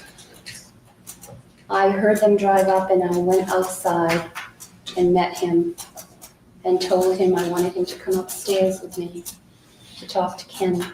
And why did you want him to talk to Ken? Because Bill and I weren't very close. He did not confide in me. And I thought, not having a father, maybe he could talk to Ken. And where was Bill's father? He died. How long ago? 5 years ago. Now, before, okay? Before taking him up to Ken, did you have any conversation with Bill? No. Now, after you talked to Kenny, what happened next? Kenny called a lawyer, James Murberg, for us. And after talking, who talked to the lawyer, do you know? Kenny, Did you speak to the lawyer at all? not at that time. Do you know how long Bill talked to Kenny for? No. Then what happened? James Murberg recommended, based on the facts that Kenny gave him, that I take Billy out of town somewhere until he saw what was going to happen. And where did Bill go that night? He went to my brother's. That's your brother Bill? Yes. Atwood, who you mentioned before? Yes. Now, before Bill went to your brother's house, what else happened that night? Diane had told me that there was a search warrant and they may be coming to search our homes. I remember telling Bill if there was anything that looked bad to go and get it and get rid of it. What do you mean by looked bad? Well, at this point, I didn't know what was going on. I didn't know if he was involved or being set up to look like he was involved or what. I just said anything that looks bad. I didn't have anything in my mind specifically. So what happened? Billy went down into his room and did that. Did you see at all what Billy had done in his room? No, I saw a bag and I saw a shoebox with a lot of notes in it. And what did you do with that stuff? It was thrown away. Do you know how it got thrown away? I can't recall who specifically threw it away, but it was put in the trash. Are you sure it was put in the trash? Yes. Now, did you go through Billy's room at that time with Billy, or is it something he did himself? Something he did himself.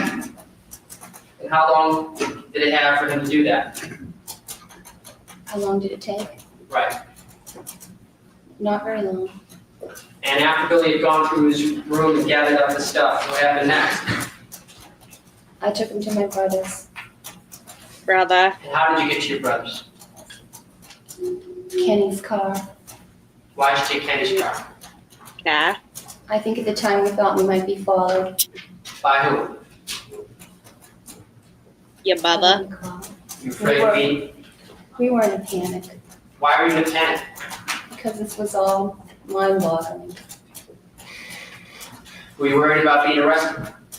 No. Billy being arrested? Yes, So you took Kenny's car to Haverhill. How long did it take you to get there? it takes about 20 minutes. And you dropped Billy off then? Yes, And what did you do? I came home. And when did you see Billy again next?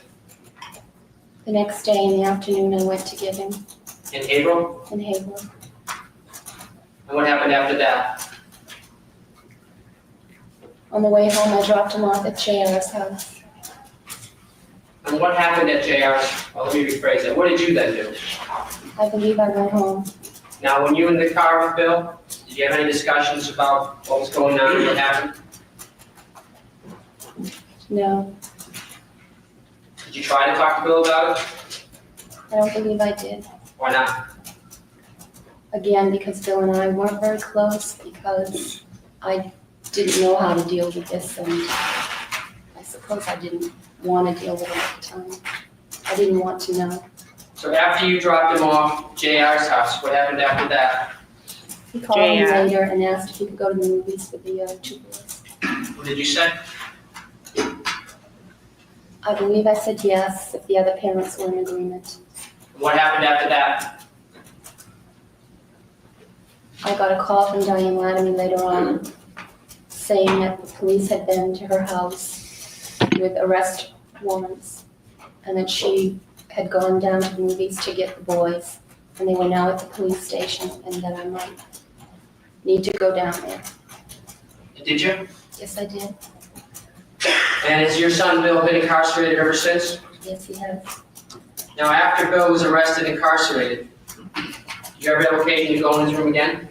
Yes, I did. And what was the purpose of that? To see if I could find anything to link him with this or anything that would give me access. Anything that would give you any what? Answers. What answers were you looking for? How we could get involved in something like this. When did you go back into his room? The next morning after he was arrested, And who did you go in his room with? my brother, What did you do once you were in his room? we opened up the speakers, we looked in all kinds of places that we felt that somebody was hiding something they could put things. Looked in books, we looked in discs.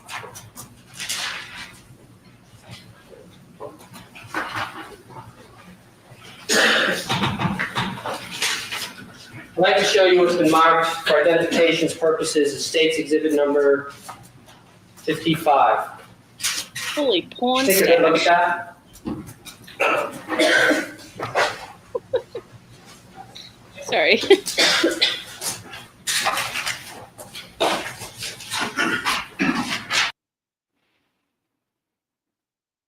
Also, it looks like she's wearing like a nun costume.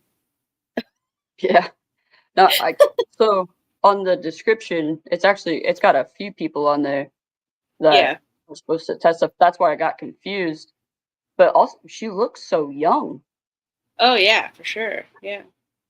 But now I get why she's so like kind of closed off and just monotone. I mean, now I get it because that's her son.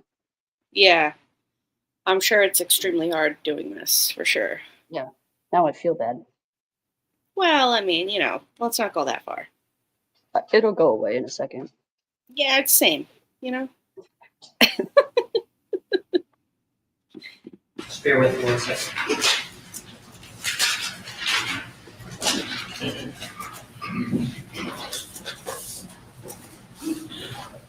You recognize that? Yes, I do. What do you recognize that to be? A note that I found in a book, I believe. And how did you find that note? I was turning books upside down and flipping the pages. Now, is that note in your son's handwriting? No, it is not. And what did you do with that note once you found it? I believe I called my lawyer and told him I had found a note. And what happened to that note? I brought it to my lawyer involved. You know when that was? It was a couple of weeks afterwards when I had my first appointment with him. Now, besides finding that note that you found in Bill's room, and where do you think you found this note? I think I found it inside a book or a notebook. And what kind of book was it? Do you remember? No, I do not. And besides finding this note, did you find anything else in the room at that time?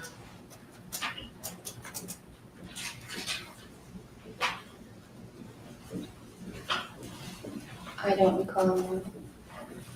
And why did you give all this stuff to Bill's lawyer instead of to the police?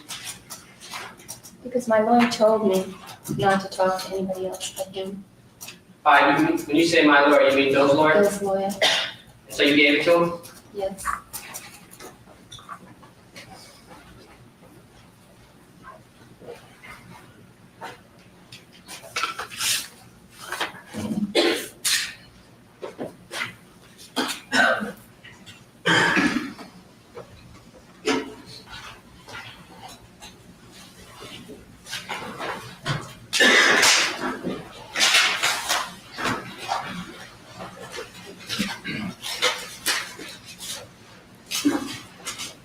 Have us make mark for ID, page 56, right at the page.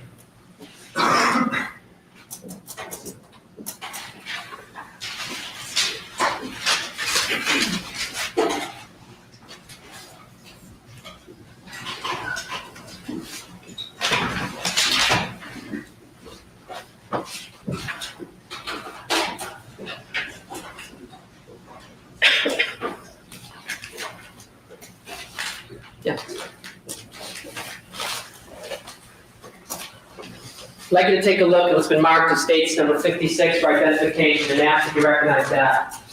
Yes, I do. What do you recognize that to be? It was a note that came in the mail along with a cassette addressed to Billy and care of me. And what type of cassette came in the mail with it? It was just a regular cassette that you record on. And did you ever listen to that cassette? My brother listened to it. Tell you what was on it? You actually call for this. Okay. What, was it music? Was it speaking? You actually call for this. I'm not offering for its truth, Your Honor. I'm just offering for what the substance of the tape was. That's the truth. I sustained the objection once. All right. Now, was this letter signed in any fashion? Just a friend. It's just signed a friend. And what did you do with this tape and letter? I gave it to Bill at the YDC. Actually, I gave it to my brother, who gave it to Bill. after he had listened to it to see if it seemed all right. And did you ever see the tape again after that? No, I did not. Now, after Bill had been arrested, did you ever have occasion to talk to the defendant? One occasion. And when was that one occasion? It was the morning after Bill was arrested. And how was it that you talked to the defendant, Pamela Smart? She called me She called you where? at home on the phone. She called you on the phone? Did she say where she was calling from? No, she did not. Can you tell us what happened at that time? She wasn't hysterical. She was yelling on the phone and asking me what was going on. When you say she was hysterical, yelling on the phone, what was she yelling? She was yelling, "What's going on? I heard Bill was arrested." And what do you mean by hysterical? The voice was high-pitched and like screaming. Sorry? Like screaming. How long did this conversation go on for? A short, very short period. What did you say to her? I told her that I couldn't believe she didn't know what was going on, and that she better get a lawyer.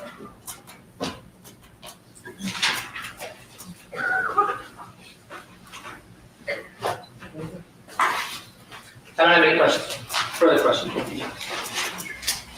Morning. Just have a few things to go over with you. When you first saw those pictures in front of Bill, what he told you was that those were pictures from Longland. Is that correct? That they were from Longland portfolio.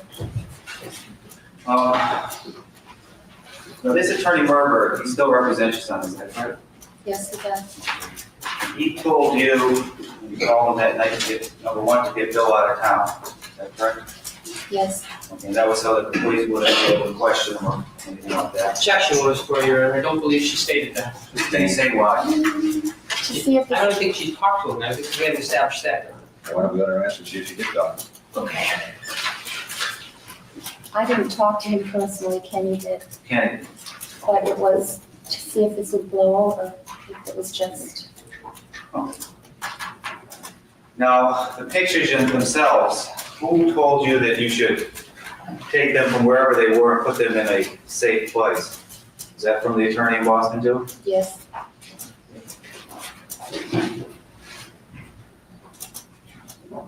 And the same man, I take it, the son's present attorney told you not to talk to the police, don't talk to anyone but him?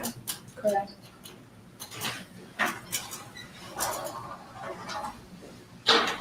Now, you had a couple of meetings with the Lattime and Randall, I think. Is that right? I had one meeting with Diane prior to the arrest. And Diane told you what Ralph Welch had said that he'd overheard. Now, I'm not gonna ask you to go through everything, because I understand it's difficult for you, but she went into some details about what Ralph had to say. Isn't that true? Yes, And when you went to the police station, you knew the arrest warrant for your son was for actually being the trigger person, actually committing the deed here. Is that correct? yes, And in fact, when you were at the police station, they had to give you, because your son was a juvenile, they had to give you a copy of the actual charge. yes, You knew what he was charged with and what the other two boys were charged with. yes. No. So you had that information. Do you recall the date that was, man? June 10th, we were in the police station in the evening. Okay. So on June 10th, you had the information that your son was the one accused of actually committing the act, killing Gregg Smart. Yes, Now, what was the date that Pamela called you that you just told us about? morning after that, the 11th. The 11th. Now, on the 11th, when Pam called you, wasn't the first thing she asked for, did she ask for Bill originally? She identified herself and said, "What's going on? I heard that Bill was arrested." Are you sure she said, I heard Bill was arrested? And didn't ask you who was arrested? To the best of my recollection, she said that she heard Bill's voice. Okay, do you recall talking to police officers a long time ago about this conversation? I can't recall. No. Okay. If you can't recall, then you wouldn't know whether or not you told them originally that she wanted to know who had been arrested and had asked for Dylan originally. If you don't recall it, I don't want to put words in your mouth. I don't recall. Would you agree with me that your memory of the conversation way back then, right after it happened, would have been a little better than today? Right after it happened? Right. Yes.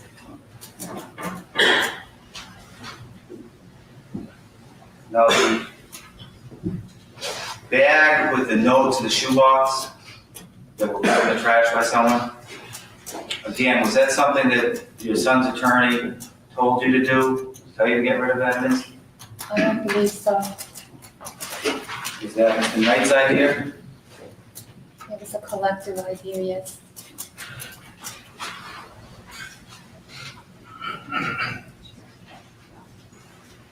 You understand that, that you're not supposed to do that. At the time, I didn't understand. I wasn't thinking.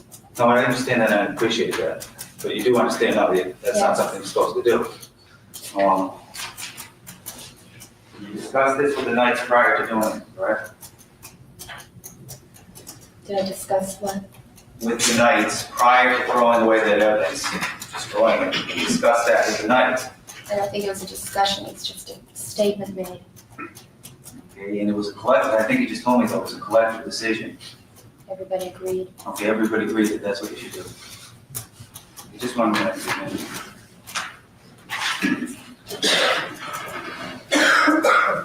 I don't have to do more questions.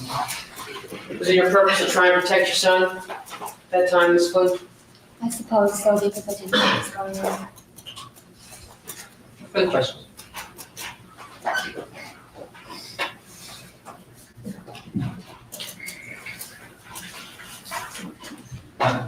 you. You step down, thank you. Could you state your name and spell your last name?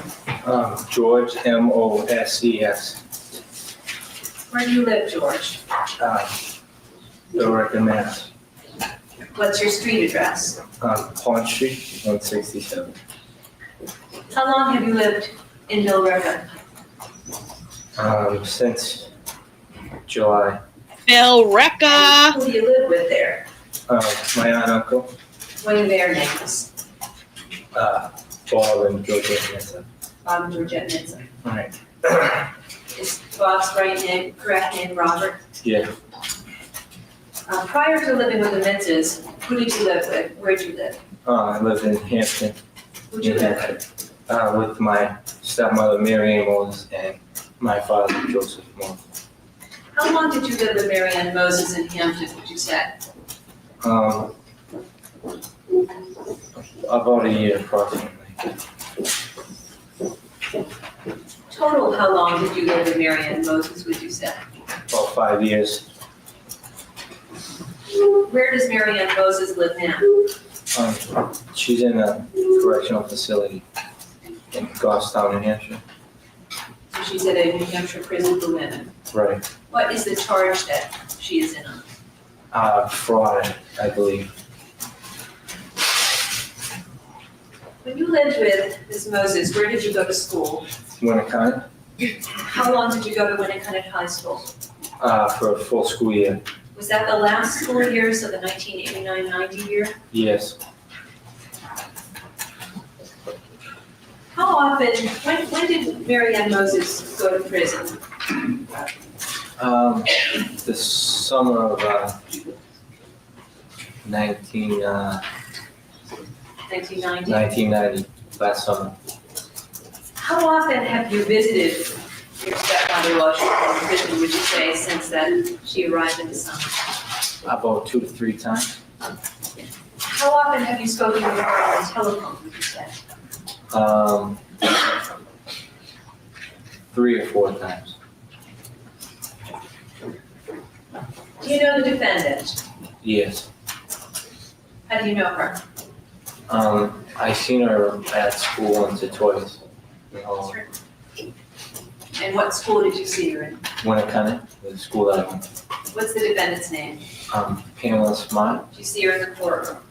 Yeah, You just pointed her out for us. that lady with the purple dress. Yeah. Thank you. When you saw the defendant at Winnicott High School, did you ever have a conversation with her? No. Have you ever spoken with her? Yes. When was the first time you had a conversation with her?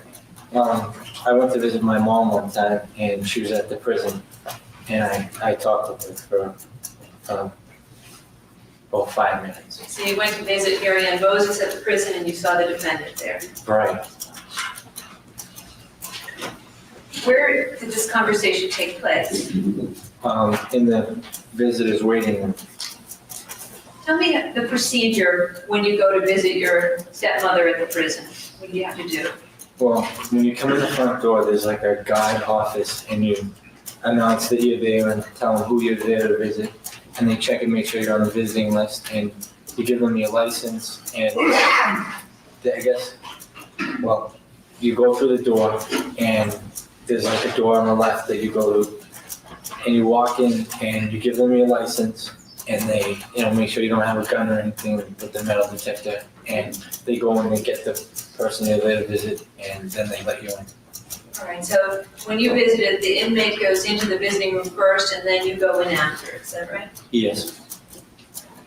Describe for me the layout of the visiting room that you visited in. Well, when you come through the door, right on the right-hand side, there's some vending machines and some change machines. And on the left, there's tables that go all the way down and they go like this. And on the right, there's like windows, and there's a table that goes this way, and then there's several other tables that go like. Okay. Is there anything that separates the tables from each other? No, everything's basically pretty much out in the open. How many tables approximately? About 9 to 10. When you visit your mother at those tables, are you alone with your guest, with your visitor, or are there other inmates and their visitors sharing a table with you? No, you're not allowed to share a table with other inmates. Why aren't you allowed to? I don't know why. Is it a prison rule? It's not. Yes.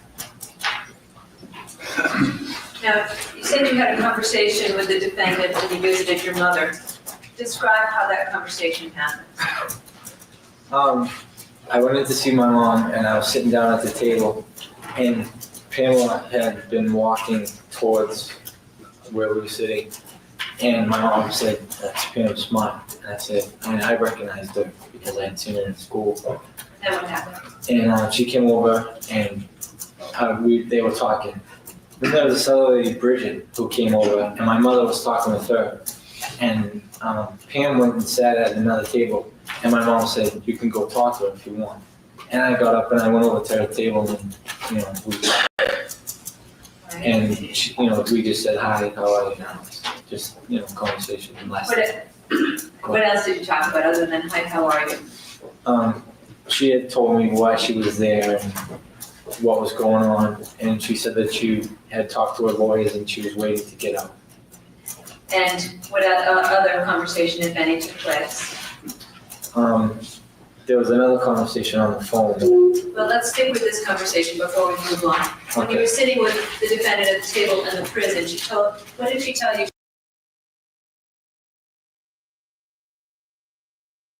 What's up, Grandma? Gabby, will you drop her link in there, please? We're just hanging out. My mom let me have full access and control of her stream with Gabby on here as well. I don't know what she was thinking. But gonna get through it. She was charged with. I'm gonna object to leading questions around. The witness hasn't discussed anything else at this point in time. Your witness stated that she told him the charge. I'm just asking, what was the charge that she told him about? You can answer. She told me that she was charged with conspiracy to commit murder. What else did she tell you, if anything? And she said that there was a girl, Celia Pierce, that had been one of the big witnesses. How long did that conversation take place? About 5 minutes. Then what happened? And then one of the matrons, one of the guys who worked in the prison, came over and said, "You're not allowed to, be talking with him because he's not your visit." So I got up and I went back over, sat down with my mom, and she went over and said that her family came in. And now, when you say her family came in, who are you talking about? Well, I'm not sure if it was a family. It appeared to be Whose family, though? Pamela Smart. Okay. When approximately did this conversation with the defendant take place? Mid-August. Did you ever speak to the defendant again? Yes. When was that? It was a while after, a short period of time, about 2 weeks after I got a phone call from my mother, and she had got on the phone, and we were talking, and she said, "Will you do me a favor?" Object at this time and ask to approach your honor. All right.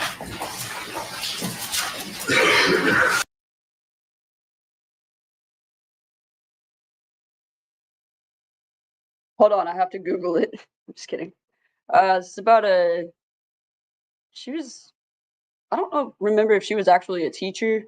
I think she was some media or musical director, but she ended up having some relations with some students.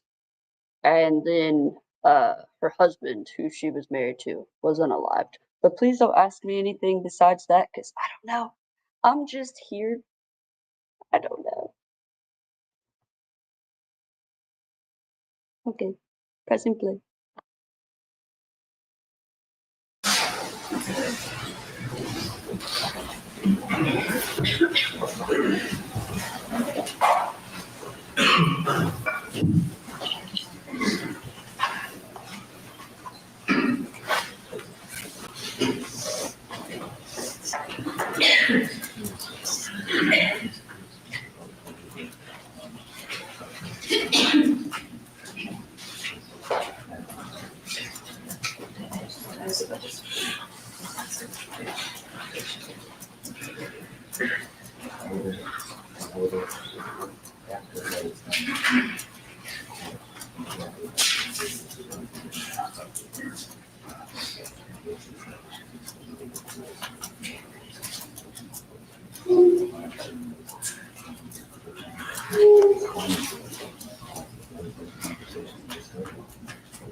I want to back you up and say, how was it? Who actually placed the phone call to you? My mom. And what happened after your mom got on the phone? Did somebody else speak with you? Yes. Right. And that was Pamela Smart. Object, move to strike at this point, your honor. Well, on the basic foundation, Yes. want to respond to that? Your Honor, I'm about to lay the foundation. All right. Did you recognize the voice of the person that got on the phone after you spoke with your mother? Yes. How did you recognize that voice? Where had you heard it before, if you had? I had heard it once at the prison. And who was it that you heard on the telephone? Objection, your honor, ask to approach. All right. Describe for me the voice that you heard on the phone after you spoke with your mother. It was kind of a soft, sweet voice. Speak quickly or slowly? little in between, medium, average. After she got on the phone, what did she say? The person said that she wanted me to apply for, if I would do her a favor, apply for. Did she identify herself? Yes. How did she identify herself? She told me her name, What did she say? said, "This is Pam." And then what did she say? This is Pam, and then what from there? And she said, "I need you to do me a favor. Will you lie for me?" And I said, "I don't know, what do you want me to do?" What did she say? And she told me that she wanted me to say that I overheard a conversation between Cecilia Pierce and another woman who worked at the school. What was the conversation that you were supposed to have overheard? And that was that everything that Cecilia had given to the police was a lie. Anything else that she asked you to do? She just said that her attorneys might call me and just to tell them that story. Okay, the defendant said her attorneys might call you. And what did you expect to do, or what did she say to do when her attorneys called you? To tell them the story to tell them that story. And did you expect to have to do anything else after you spoke with the lawyers? Possibly testify. And what would you have testified to? To the fact that, well, to the story that Cecilia had lied.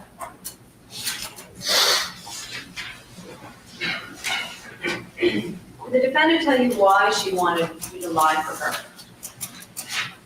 She thought it might help her case. What did you say in response to the defendant's request? I said, I don't know. I said, I don't know. Kind of left around like maybe not. I don't know. So you didn't say yes or no, you said maybe. Right. Why did you say maybe? I didn't say I said maybe. I said I don't know. Okay. Why'd you say I don't know? I don't know. I just said I don't know. I was thinking. I just wasn't thinking. Did you ever speak with the defendant again? It's possible, but I don't remember. Did you ever speak with anybody else about this in any later time? Yes, Who was it that you spoke with? my mother. When did you speak with your mother? Oh, it was a long time after. And did you ever speak with anybody after you spoke with your mother about it? Yes, Who was that? I spoke with Detective Pelletier about Anybody that, else? and you, and Can't recall that person. I can't recall the last person's name. Okay. When you spoke with your mother, what did she say? She told me to tell the truth. Okay. What else did she say? She said, "Don't lie about anything. Some people are going to call you and ask you about it, and just tell them what happened." How close to the time, between the time you spoke with Detective Pelletier, did you speak with your mother? How close was it? How close in time was it? It was a short period of time, no more than a couple of days. When your mother calls you from the prison, how was the call received? Collect. You have to accept the collect call in order to speak with her. Okay, if you wanted to call your mother, how would you call her? I can't, and I usually don't. When you received the 2 phone calls that we're talking about, where were you at the time? I was at my uncle's house. And the number that you gave us before, was that the number of the telephone that you received the calls? Yes.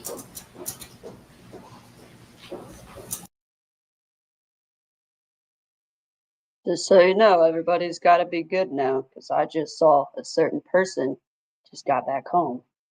So we haven't said anything inappropriate.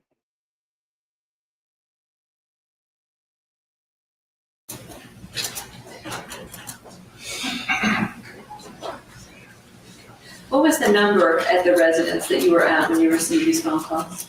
671-9522. 6719522. What is the area code? 508.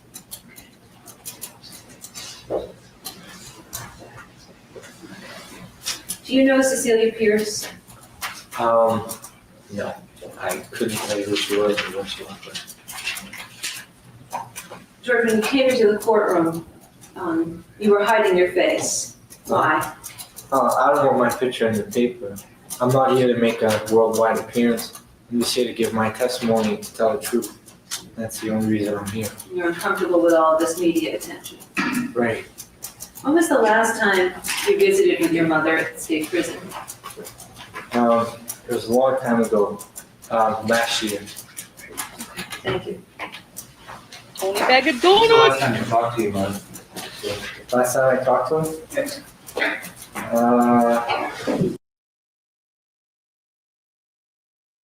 What? What'd you say, Gabby? I said Tony bag of donuts. That's what I thought you said. I wasn't quite sure. Yeah, I just Puddleton, randomly yell things. I figured. Puddleton, that was me, ×2. You can tell on me when she gets here, though. She I ain't don't gonna know. do shit. Just kidding. Well, I forgot she can play this back. It's probably listening. Gabby said it, not me. I said nothing. Dang it. It's a while ago. It's a while, a week, couple weeks. I'm not sure. The prosecutor just asked if you know Cecilia Pierce. You know a fellow named Billy Flynn? Yes, I do. No Vance Lattime? Only by name. No JR? No. Do you recall going on television on the day they were arraigned in district court? One of them was taken down to district court. No. Do you recall ever being interviewed by somebody holding a television camera, those things that you hold your hands up? No. No recall. Don't recall saying they were all good kids. No. Were you at the Salem District Court when those kids had court at any point in time? Hampton, I'm sorry. Hampton District Court. Yeah. Okay. You want to move the approach? All right. George, when I direct your attention to the day you were in the district court, boys or one of them was also there, does that help you remember going on television? I don't ever remember being on television. Do you remember being interviewed by any press people there and being asked what you thought of the kids? Yeah, I talked to one of the guys that was there. Okay. Did you tell the person from the press that they were good kids? I don't remember exactly what I said. I just, he asked me something and I just told him. You know, your mother, the woman that you say told you to tell the truth. Your mother's in there, I think you told the prosecutor for fraud. Is that correct? Yeah. It's not just 1 pound of fraud, correct? I'm not sure. Okay, well, your mother's there because she built the state of New Hampshire for $47,000 in welfare fraud. Is that what she said? I'm not sure. You don't know anything about why she's in prison? No, I just know it's fraud and you didn't know that. Do you recall when your family was getting assistance for dependent children? No, I have no idea. You don't know anything if I said something about your mother owning 4 to 7 brand new vehicles? Objection, Your Honor. Will you approach? Well, what's the basis of the objection? Your Honor, this boy's testified that he doesn't know the basis of his mother's charges. It's been asked and answered. To go through all of this isn't going to get us any more information before the jury. Cross-examination. Was it easy without approaching? The objection is sustained. Is your mother someone who often told you to tell the truth? Is that the way she raised you? To be honest, yes.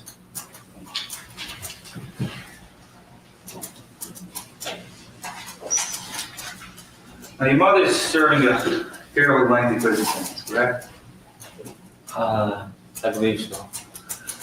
You don't know how long she's serving? 2 to 4 years, I think. I believe. You want your mother to get out of prison, don't you?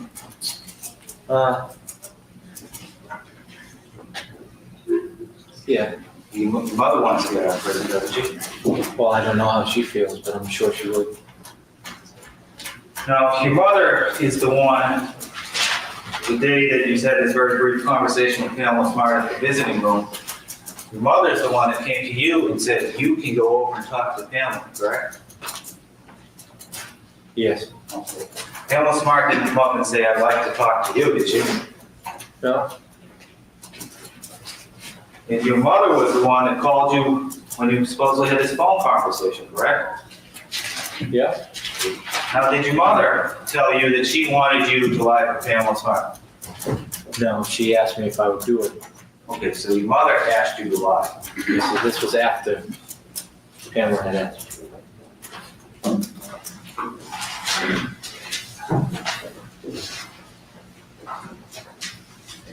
Did you talk this over with your mother, what Pamela supposedly wanted you to do? Did I talk it over with her? Right. Can you be more specific? Okay, you told us a story about, Pamela wanted you to claim that you had seen or overheard Cecilia Pierce talking to another person who, teacher or something, who works at, Winnicott. Okay? Did you tell your mother that? That's what Pamela wanted you to say. No, I never told my mother that. Did Pamela ever tell you to say that you knew Cecilia and Cecilia directly told you that she was lying?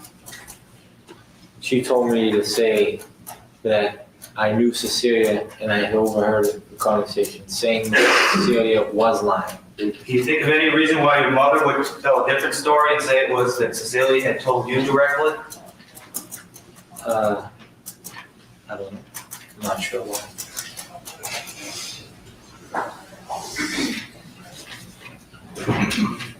Now let's talk a little bit about the supposed woman that Cecilia's talking to. Who was it supposed to be? A student at the high school. Student, sure it wasn't somebody who was a lady that worked in school in the AV room? I'm not sure. Do you remember back in November when you talked to Detective Pelletier that that's what you told him then? That supposedly you overheard a conversation between Cecilia Pierce and one of the ladies that works in the school, possibly in the AV room. Did you tell Detective Pelletier that? I'm not sure, man. That would be different than a student, right? Yes. Now, is it your testimony today that you didn't agree to do this on the phone? Yes, I did not agree. I said no, I'm not doing it. You said, no, I'm not doing it, or I'll think it over, or maybe, which one of those two? I said no, I'm not going to do this. The second phone conversation I had. Okay, let's talk about the first phone conversation. Did you agree to do it the first conversation or not agree to do it? I didn't agree to do it. I said, I don't know. So if your mother were to testify or say that you agreed to do it, she would be wrong. Objection. That's the basis of the objection. Objection to what his mother might testify to or not. She hasn't testified in this court. Hold on, question. If your mother were to say that you agreed on that phone conversation, she would be wrong, you would be right. I'm not sure. You're not sure who would be right? I'm not sure who to say who's right and who's wrong. Well, did this conversation ever take place? The conversation on the phone, did it ever happen? Yes. Okay, then why can't you tell us who's right or who would be wrong about it? I don't remember. I'm getting confused. Can you be clarified or be more specific? Why don't we just move on? Were you offered anything to do this? No. So a woman that you'd only talk to for minutes, seconds, minutes, whatever, briefly, once in your life, gets on the phone and asks you to jump right in a first-degree murder case, come into court, commit perjury, lie to it, raise your hand and lie, and you say you're going to think it over. You're not getting any money out of it. I never said I would think it over. I said I don't know. Why did you just say no? At the time, I didn't know. When I say that to you, when I say that question, a woman you don't know comes in to ask you to get involved in a murder case and to lie, Doesn't the word no just rush out? Why should I do this? No. What it is about you that made you have to think this over? I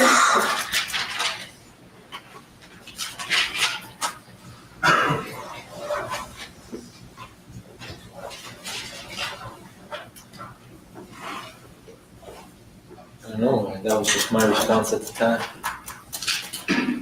Now, you know that your mother's planning on filing a motion to get out of prison soon. No, I didn't know. Objection. Sustained through this regard. If I could approach him, be heard on the objection and know the nature of the objection. I think it goes smoothly. Is that okay? Like the record. Ms. Moses, do you know whether or not your mother plans to come into this courtroom next July and file a motion to have her sentence suspended? No, I wasn't aware of that. There's nothing she's ever discussed with you. Not that I can remember. She's never, then I take it she's never discussed with you that your cooperation here with the state would help her in that motion? Never? No. Never came up at all? No.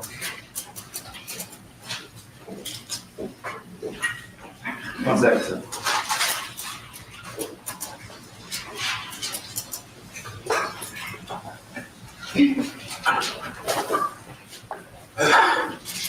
Just one more thing, Ms. Moses. You claimed in this conversation with Pamela Smart that she told you something to the effect that her attorneys would be in contact with you?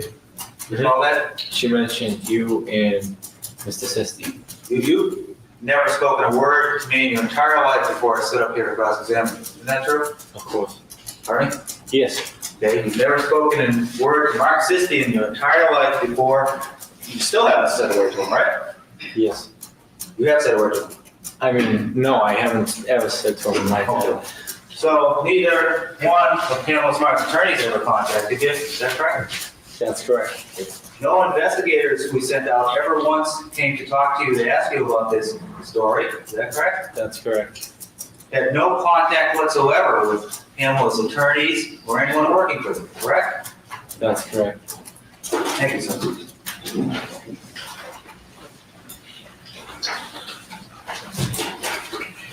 No more questions. Mr. Counsel? What is your name? My name is Janet Dardia. Would you spell your last name, please? Surely, D-A-R-D-I-A. How are you employed? I'm employed by New England Telephone. What's your position with New England Telephone? I'm a service representative. And what are your job duties as a service representative? As a service representative, we are keeper of records, so to speak, billing, service, toll claims, local call. Okay. Did you bring anything with you today? I did. What'd you bring? I brought records that were subpoenaed. Can I see those records? Sure.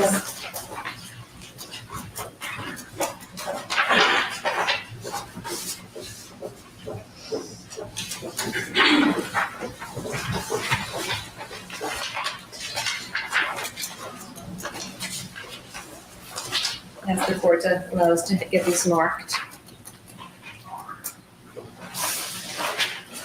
For ID or so? For ID, Your Honor. They could be marked as full exhibits, they don't come in. Maybe Mark is supposed to. Thank you.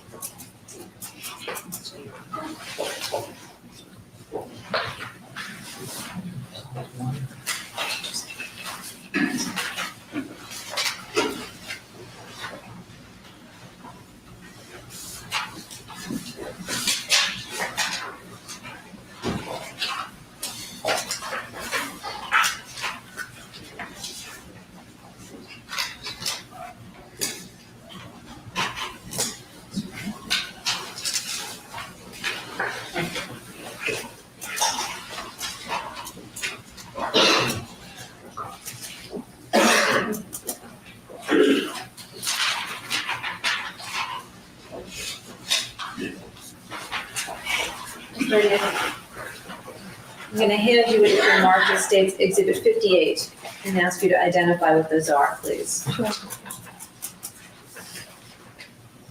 This is a copy of a customer's bill and toll statement. Whose toll statement, customer's bill is it? It's for the name of a Robert Mitza. And where is the address of Robert Mitza? Actually, there are two names on the billing, Robert Mitza and Georgette Mitza, 167 Pond Street, Billerica, Mass. And what are those documents? The one I'm looking at right currently is an October 20th, 1990 billing. And what are the others that follow the first page? What dates do they relate to? Okay, this is an October 20th would go from September 21st to October 20th. And the one underneath it is the November 20th bill. I'm going to show you what's been marked as State's Exhibit 57 and ask you to identify those two sheets of paper, please. Okay, these are customer records that indicate the location of a certain telephone number. And what's the second page? Second page is the same thing for a different telephone number. What are the two telephone numbers that show on those pages? The first one is area code 603-623-3125. And what is the second one? Area code 603-625-6297. What is the location of those two telephone numbers? Okay, the location on the first one is Hillsborough Women's State Facility, RFD2 Goffstown. Okay, and what's the second one? The second one is also the New Hampshire State Prison, RFD2 Goffstown. And who asked you to bring these records? We were subpoenaed. What period of time was the subpoena for and what was it for? Okay, it was to bring toll statements. And I don't have the subpoena with me to give you the exact dates, but it went, I believe, from September 1st to October 30th. There were two subpoenas, actually.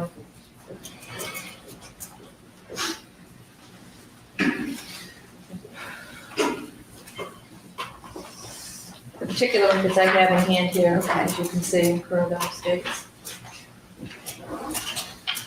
Let me ask you to take a look on page 2 of State's Exhibit 58 and ask you what period of time is shown on that.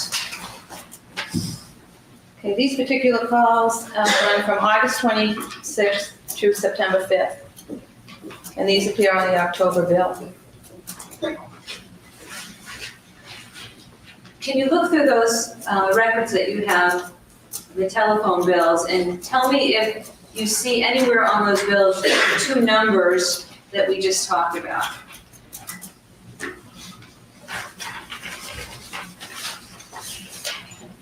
Yes.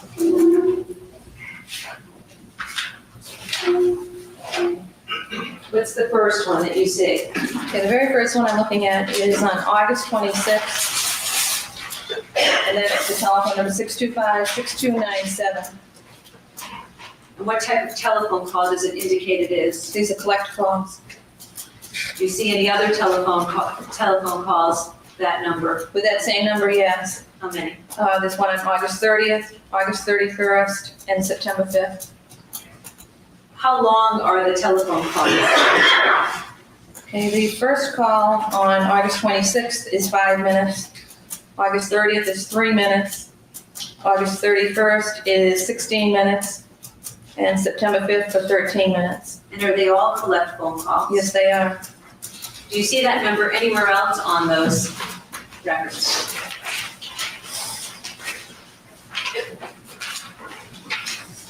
Not that number, no. How about the second number that we spoke about? There is a call on October 30th. And what time and how long was that phone call? That was at 8:34 p.m. It was a 25-minute call. Do you see that telephone number anyplace else on those records? No, I do not. I'm going to show you a copy of the subpoena and ask if you've ever seen that before. Yes, I have. You could take a moment to read it.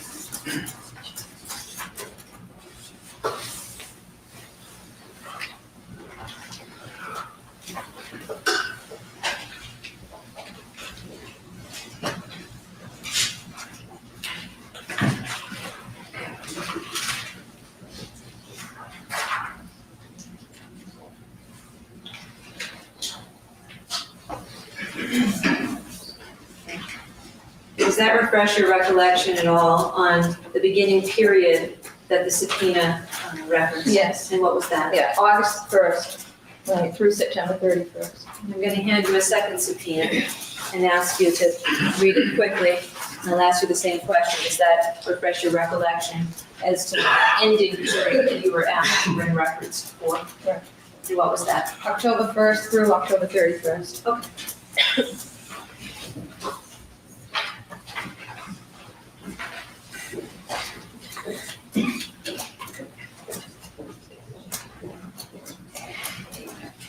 The October 30th phone call that we were talking about, which number was that relating to? October 30th was from the number 623-3125. And where is that number located at? That's at Hillsborough Women's Facility, the day room. And is that also a collect call? Yes. Thank you. No more questions.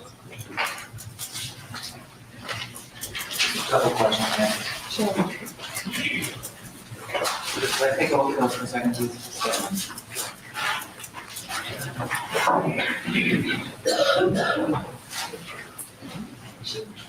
Do you have other copies so I can look at one? Yes, certainly.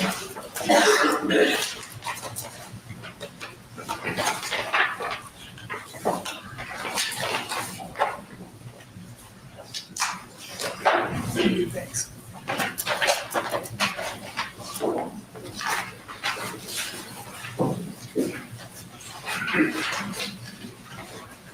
I'm not sure, I didn't hear one thing he said, just so it's clear, on some of these copies of these bills, part of it's blacked out. That's correct. Right? That was because different subpoenas just asked for different For dates. certain information, that's correct. If you put some in, basically there are different copies of the same bill, and if you put them together, you can see the whole bill. That's correct. Are there, on any of those bills, are there any calls on either October 26th or October 27th from the prison? Or October 29th?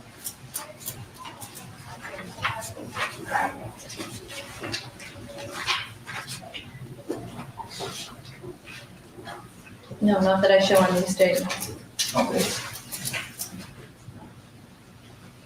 Now, as I understand the late August calls and one at the beginning of September, on the 26th and 30th, there are two short conversations, 5 and 3 minutes. That's correct. Okay, then on the 31st of August and the 5th of September, there are two much longer conversations, 16 and 13 minutes. Yeah. Is that correct? Mhm. No more questions. Thank you for coming. Okay, thank you.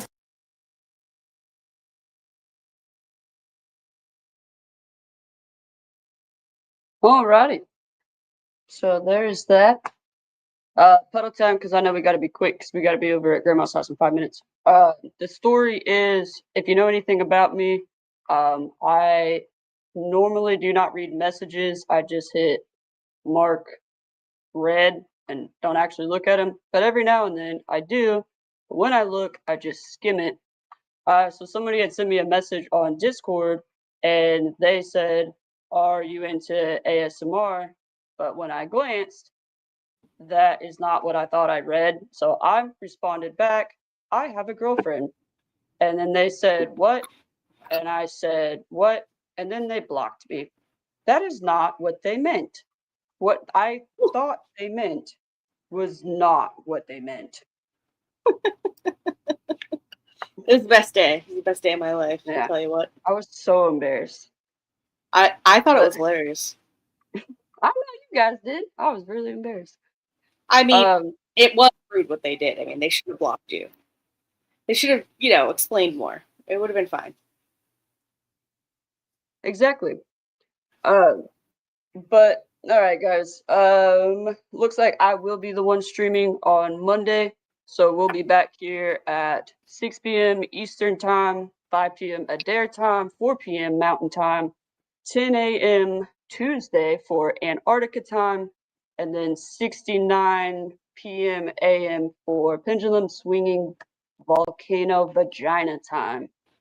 Fabulous. I like means. that one. Yeah, whatever that one is. That's probably Baker's time. probably. Yeah. So, all right, guys, if you guys want to join us over in Grandma's chat, we are going to be doing some trivia over there. Just remember, if you do, that there are kids over there. We can't talk in the chat there like we would here. If you do, you have to do it in code. Yeah. And if you're over Otherwise, there, you'll be gone. yep, you'll get yelled at by like a 6-year-old, and I'll allow it to happen. Gabby will allow it to happen, and I would think it was funny. And I'll just block you. Yeah. So, like I said, just remember that there are kids over there, but come join us. It's actually really, really fun. Yeah, buddy. So, other than that, I will see you guys on Monday. So, 6 p.m. AJ time, 5 p.m. my time. And you guys have a great rest of your night. Peace. Guilty and the jury calls, echoes rising through the halls. Listen, Pam Smart, history calls, another name upon the wall. Stories fade, but lessons stay. Truth and consequence on display. A darker path that led astray. Like and subscribe before you go. Grateful you joined me for the show. Like and subscribe before you go. Grateful you joined me for the show.